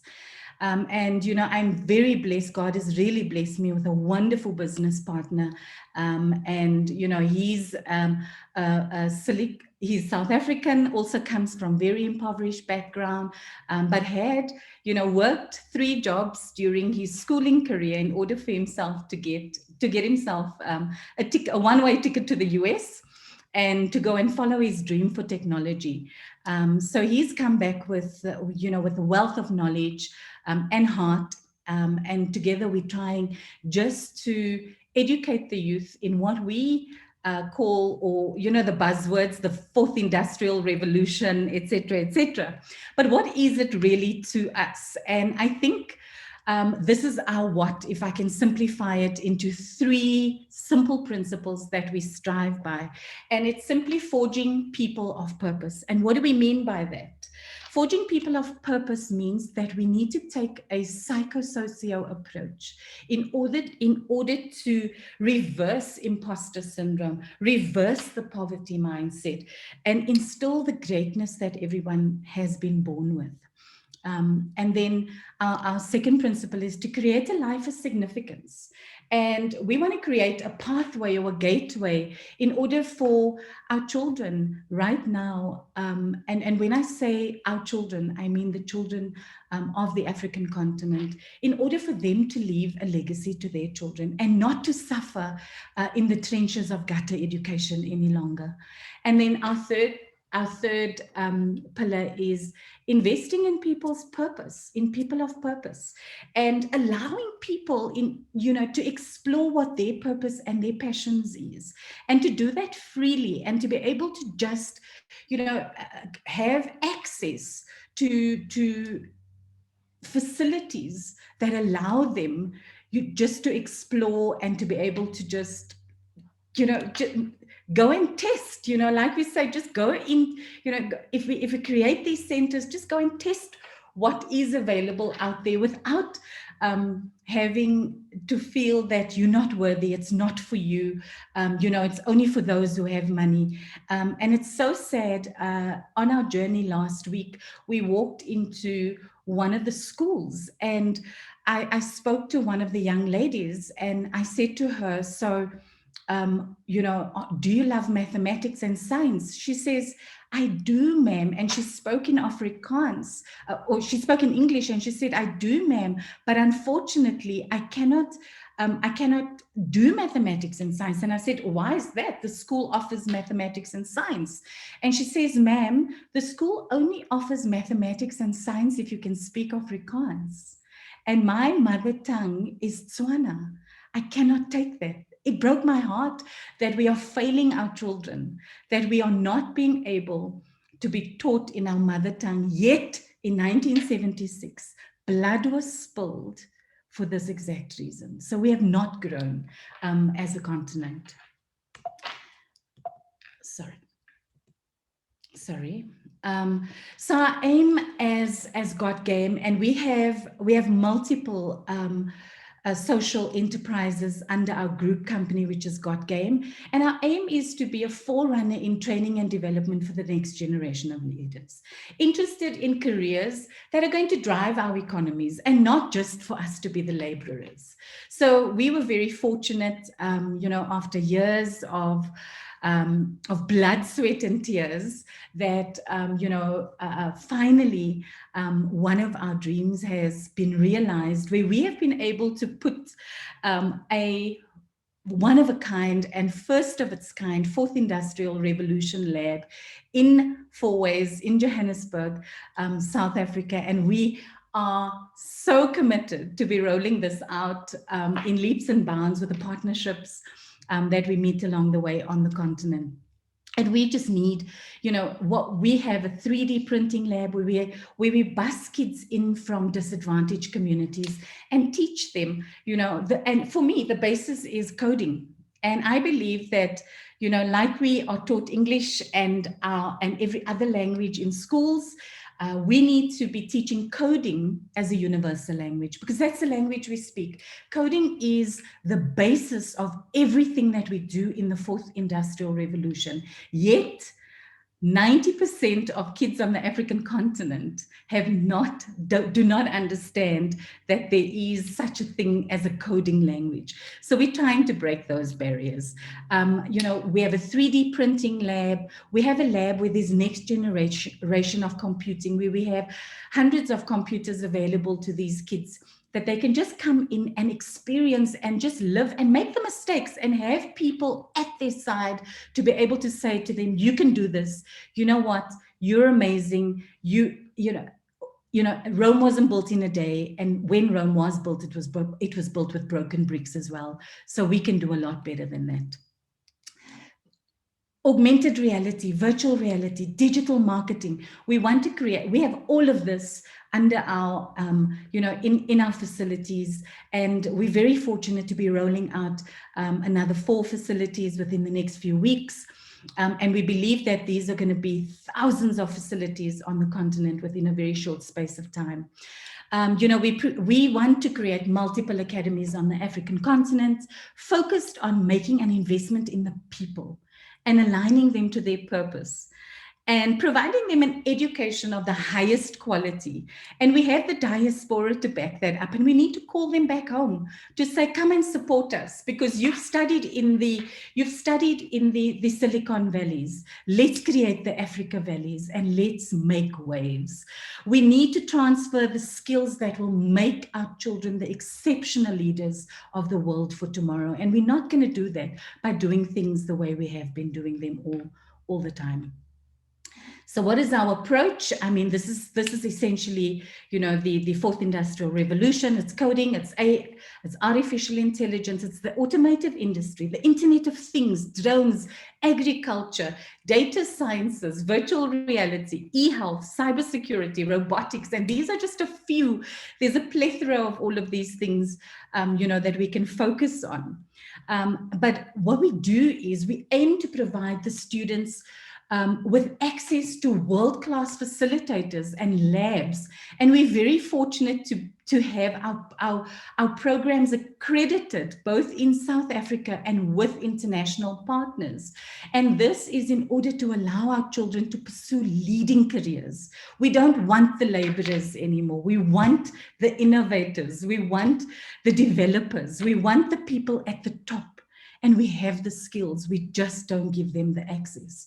And we cannot stand by anymore and just accept things the way we want to. And we cannot, we cannot rely on governments. We have to take matters in our own hands. And I always say to my team when we meet at our operations meetings, I say, we need to be constructively destructive. We need to disrupt constructively by doing and then asking for forgiveness later on if we did the right thing. But we need to get off the starting blocks.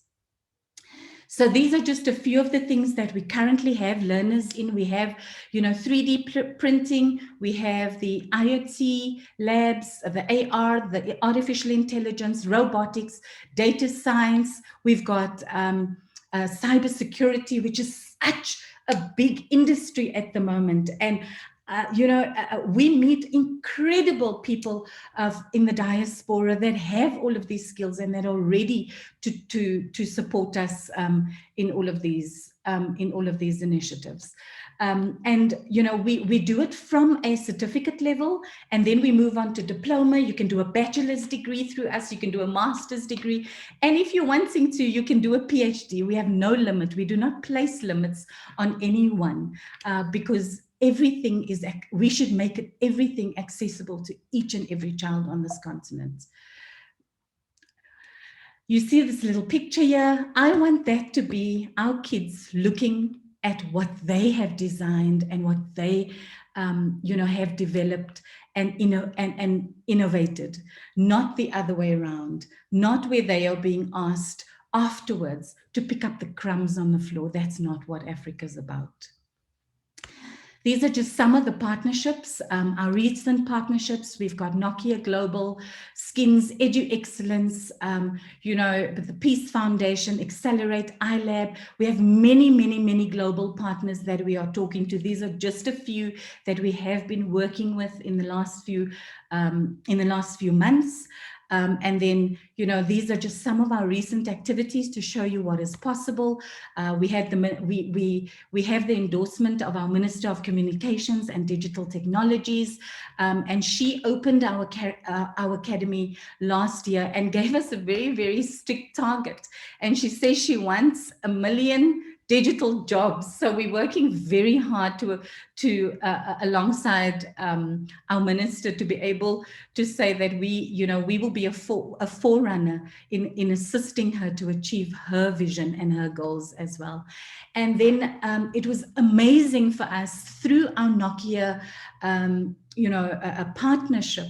They put us in touch with, because they a Finnish company, they put us in touch with Business Finland, which in turn put us in touch with some of their tertiary education facilities. And we hosted Africa's first tricontinental chatbot hackathon a few weeks ago. And we had students from our academy, which is our fully first inclusive fourth industrial revolution lab. And we took part in the continental hackathon between students from South Africa, Finland, and the USA. Other students, were from Helsinki and in Finland. And it was just so amazing to be able to see that irrespective that our students have never ever been exposed to anything of like this before. They just, they absolutely just immersed themselves into the day, and they came out tops. And it was just so heartwarming. We just launched our partnership with LG Global, and they hosted on the International Women in Technology Day. We partnered with them to take kids from very, very disadvantaged communities, particularly the girls, and we hosted them, and we walking a path with them to teach them coding. So they're in a 6-month coding program. We call it We Code. And that's one of our subsidiary companies as well, where we take coding into rural communities. We have, we've through blood, sweat, and tears of our own, and many a time, emptying our bank accounts, our personal bank accounts, we made sure that we buy the equipment necessary and give the kids that experience. This was all our lab was all birthed out of an initiative that started out as just something that we were going to do as a corporate social investment opportunity a few years ago. And my business partner, we sat around the table one afternoon, as we do, and just brainstorm what our next move is. And he said, "Friend, we need to start doing something digital." And through our partnership with the African School of Excellence in South Africa, we decided we were going to go into a rural community every Saturday morning for 17 weeks and take kids on a coding journey. We could only accommodate 30 kids, and on this ice cold winter morning in rural South Africa, 120 kids arrived. We stood there, we only had 30 devices, we didn't know what to do. We looked at each other and we said, we're not turning anyone away. We broke these kids up into groups and bought more licenses, and that is where all of this was birthed. My point on this is not one of those 120 kids fell off the program. Within 17 weeks, they were programming drones. They were setting drones off. They were going to monitor agricultural fields. They were hacking into phones. They would run to me every week and they would say, "Ma'am, look what we've been able to do." We're able to monitor and evaluate them because our programs are digital. We're able to monitor how much time they spend outside of the course. And all of them would sit, the principal would take photos for us of how they would sit at the school to get free Wi-Fi so that they could just, explore this coding phenomenon that was introduced to them a mere 17 weeks earlier. It was, that's when we knew this is not where it ends for us. And I believe that we still nowhere close. We've not scratched the surface of what we need to do on the continent. So thank you very much for the opportunity for us to share. The need is definitely there. And, we look forward to partnerships and collaborations and talks and, just sharing our news and our knowledge and assisting the African child. So like we say, thank you so much, and hashtag Africa, your time is now. Thank you so much, Martin Solomon. No doubt that technology is at the forefront of the global development. And with technology, I know you will lift so many children out of poverty. Thank you so much, Martins. A lot of work you're doing in the South Africa rural community. I love technology so much, and it's the only way to get everybody employed and empowered. Thank you so much for your immense work, and we hope to work with you. Divine Mercy Foundation will definitely hope to work with you. At this time, we are going to swing into action. And I want to bring in on board an honorable gentleman, a comrade. I want to bring on board to take the way of presentation, launching of the commitment of action to the African child. Permit me to call His Excellency Ambassador Dr. Devon Bannister. He is the permanent representative of WOMI to the United Nations and also Pro-Chancellor, Sika International University and Seminary. Thank you, Devon Bannister. Thank you very much. Thank you very much, Mr. Tony. Pleasant good morning, good afternoon, good day to all of you, depending on which part of the world you are gracing us with your presence. Thank you very much to the panelists, for those of you that spoke already. You've done an exceptional job. I know I came in a little bit late. I had a family emergency, but I was still listening. And I can say that indeed you guys have done an excellent job sharing your knowledge and coming together so that we can be able to find means and ways in which we can be able to walk with this organization and carry it to the place in which it should be. I must say that indeed it is a great honor and privilege. And thank you very much to Dr. Bar Teresa Ibas for putting together this organization, which is the Divine Mercy Foundation. Indeed, it is divine, and indeed, the mercies of God is present. So I want to say that this is a foundation, an organization that will hit the four corners of the world, not just Africa. So be prepared not to just stay in Africa alone, but be prepared to move to the four corners of the world, so that your organization can be a force to reckon with.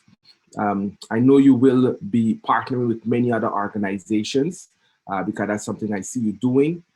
So prepare yourself to partner with other organizations and be open to what God is going to do within your organization. With that being said, we are going to go into the commitment of action to the African child.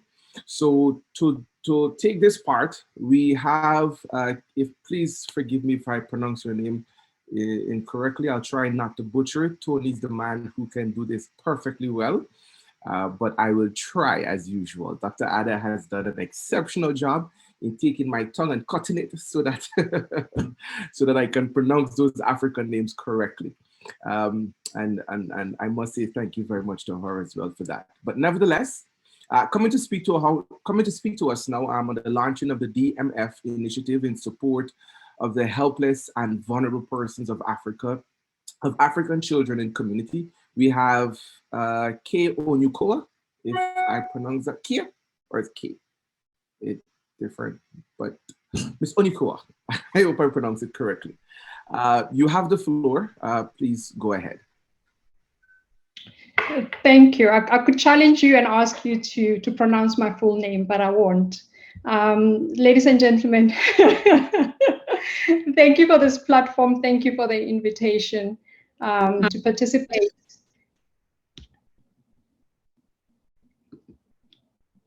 Thanks. There was an echo. I'm just waiting for somebody to unmute.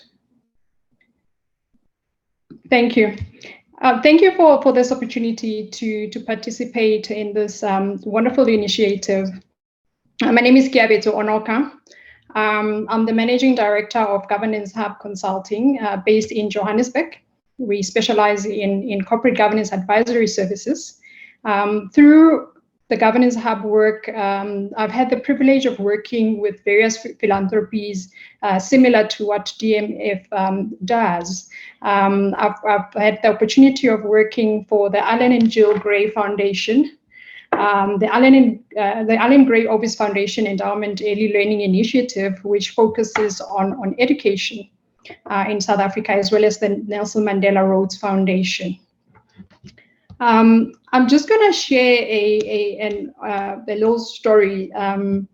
Recently, when my 11-year-old heard on the news that in terms of the COVID vaccination protocol, kids would be the last to get their vaccinations.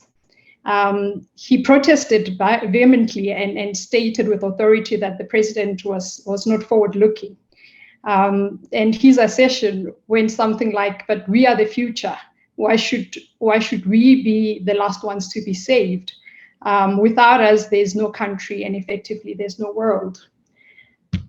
I didn't like his justification about why government should not waste vaccines on us as adults, but I must admit that what he said did strike a chord. I never really thought of it in that way, that in fact, without our children, there is no future. And there's no world, without them. So I think this just takes us to what we are here for, the agenda of this session.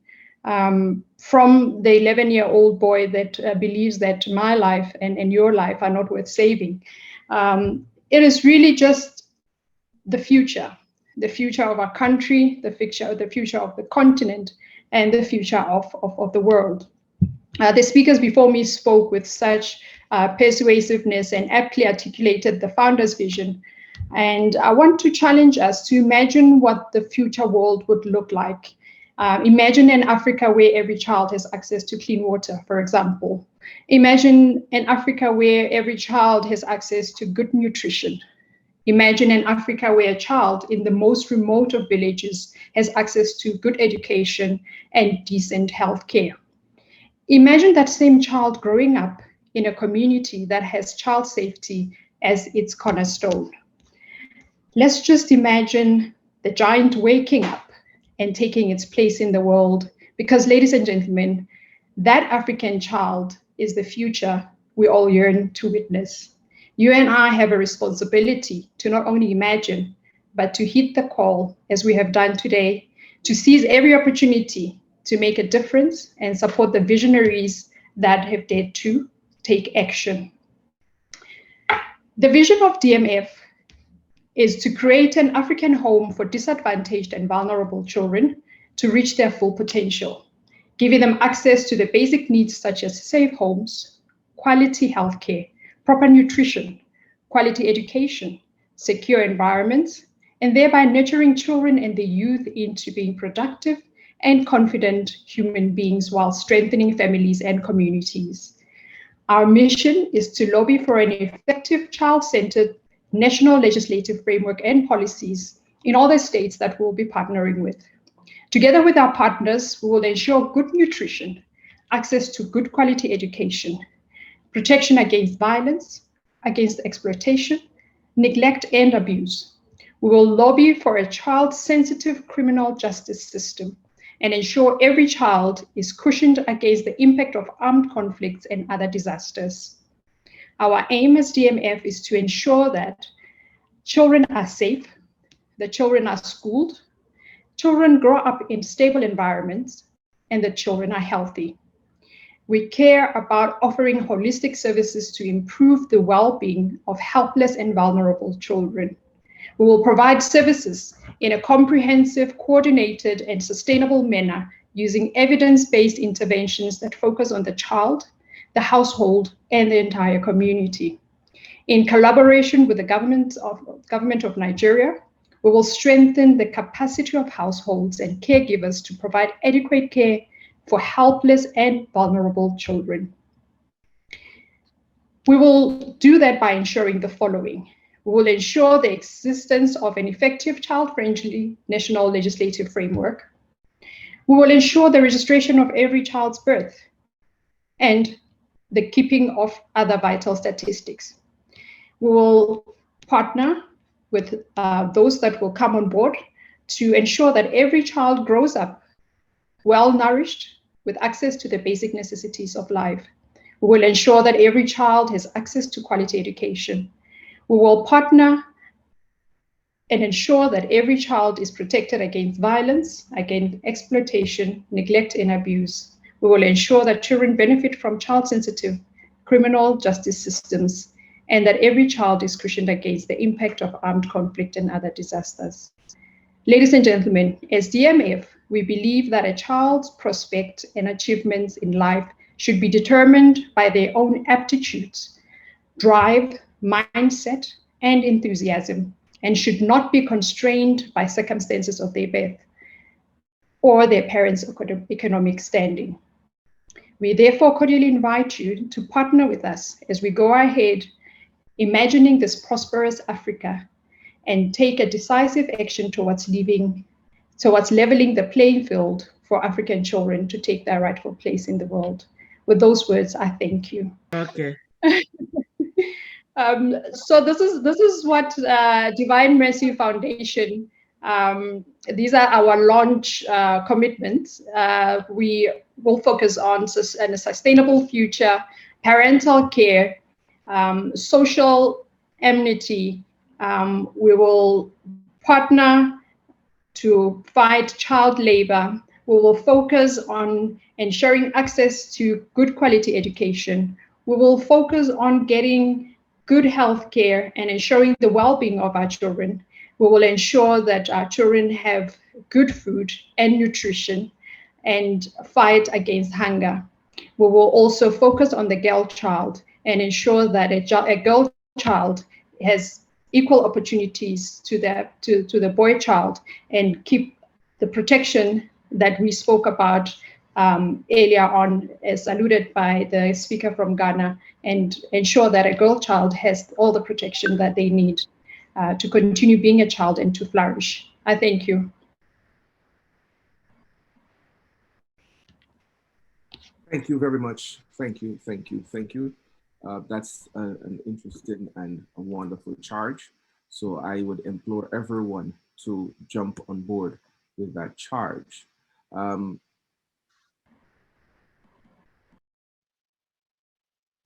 I love doing it the African way. With this, we want to ascertain that on this day of June 16, the Day of the African Child 2021, Divine Mercy Foundation for Helpless and Vulnerable Persons is pleased to launch its initiative on all-inclusive for helpless and vulnerable children in community. So if you all agree with me, so is done.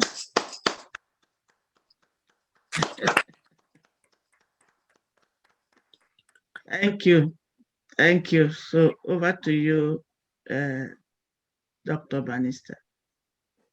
So coming to us now, to set the pace for the action, to set the pace for the African Helpless and Vulnerable Children DMF agenda, let's welcome Mr. Kelvin as he comes to give us a charge for setting the pace. Thank you very much, and good evening, ladies and gentlemen. My name is Kelvin Onoka. and the managing director of Propel Group. Having listened to all these very insightful, very robust discussions around the ways we can uplift our continent and the African child, this is time for action. I think, we have talked the talk.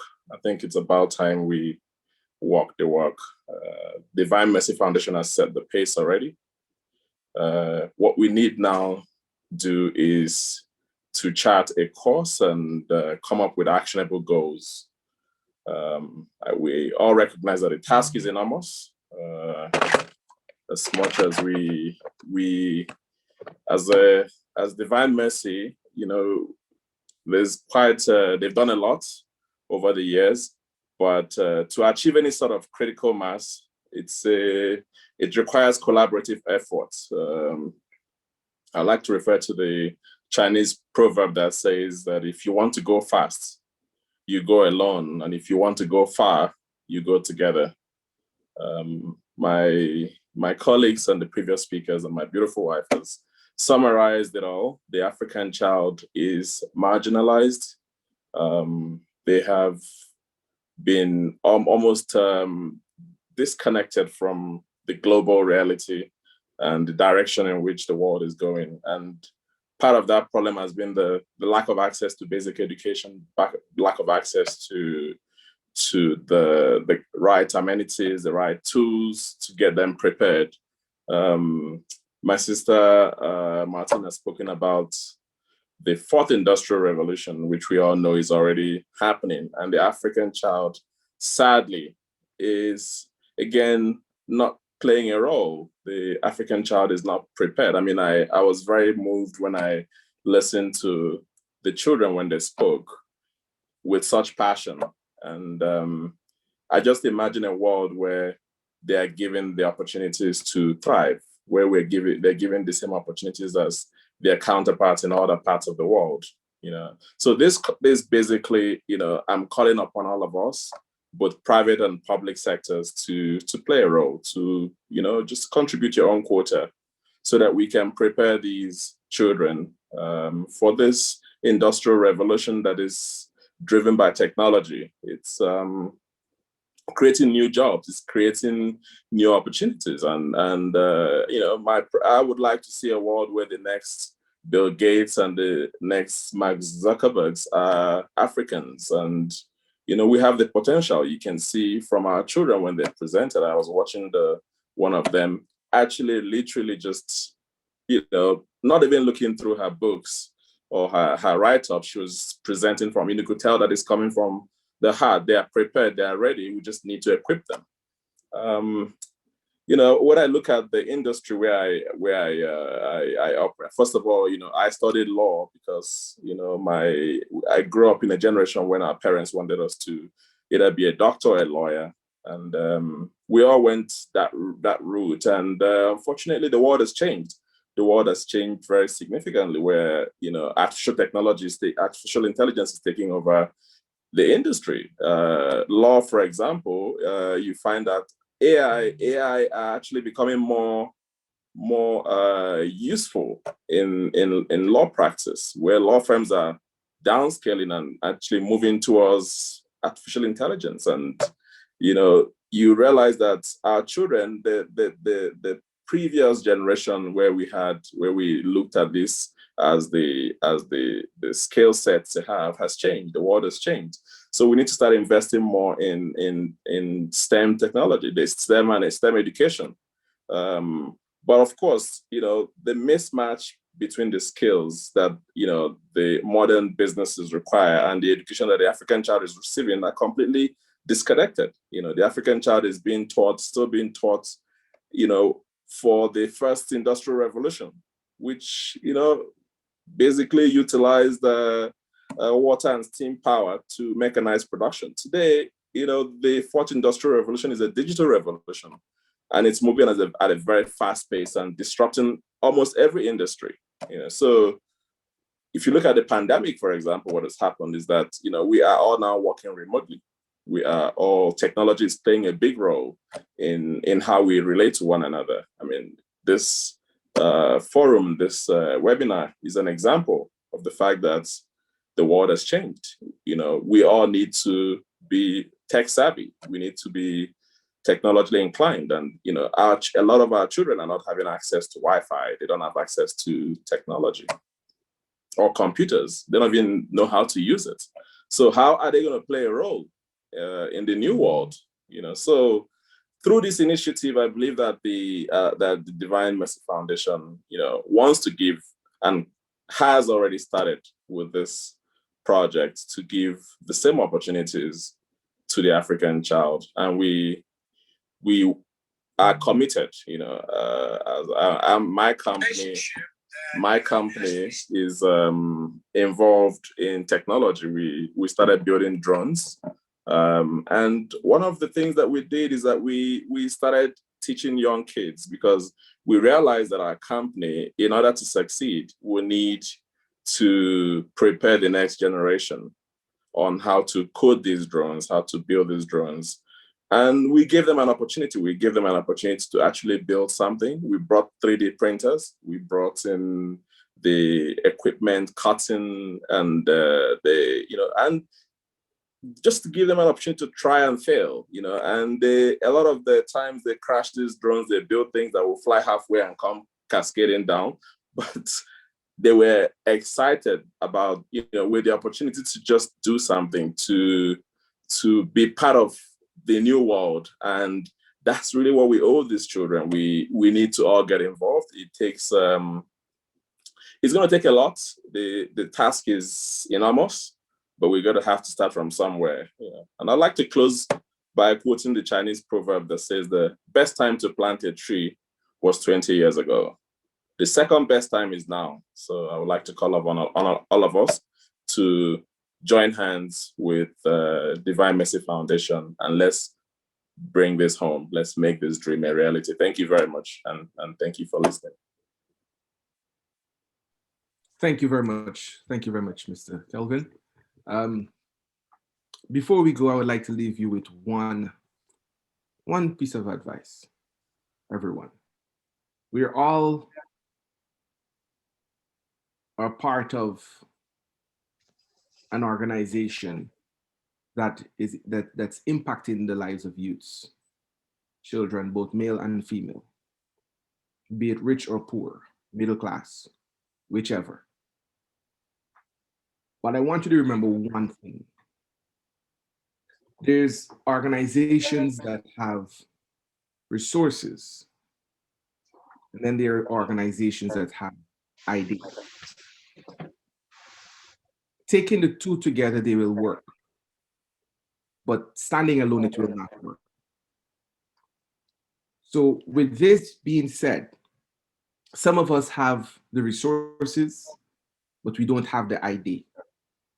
While some have the idea, but do not have the resources. Let's find means and ways of coming together where we can bring the ideas and the resources, meet on a common ground, be a force to reckon with, whereby we can be able to bring change and betterment for our youths of today. Dr. Ibas, thank you very much. Thank you for putting together Divine Mercy Foundation. Dr. Ada, thank you very much for your implementation, as well in supporting and assisting Dr. Ibas to do this, and to all of you speakers here representing various organizations. Thank you very much, and we look forward to your continued support and your continued work. This is just the beginning, so let's pool our resources and ideas together so that we can be able to bring excellence to the lives of these youths throughout the world today. Mr. Tony, thank you very much for holding the fort for us. I know you're the technical man, but I threw you for a loop today, but you've done an excellent job. So thank you very much for holding the fort. With that being said, to all of our attendees, those of you listening to us, thank you very much for bringing us with your time and for being here today so that you can be a part of this launch of this wonderful organization. Once again, thank you very much. My name is His Excellency Dr. Devon Bannister, the Pro-Chancellor for Psych International University and Seminary, as well as the permanent representative for my United Nations, New York. With that being said, thank you. Have a wonderful day. And this has brought us to the end of our presentation today. I think Doctor wants to say something. She's unmuted. Oh, Dr. Ibas, please go ahead. I want to say thank you to everyone. Doctor of my university, His Excellency Dr. Devon. I remember, was it 3 years ago? I saw you, so I was really excited to hear you'll be here. I thank everybody, and I know you all will partner with me, with Divine Mercy on this journey, and we will get there. Thank you all so much. It's been a long day. Let me let everybody go. Thank you. Thank you.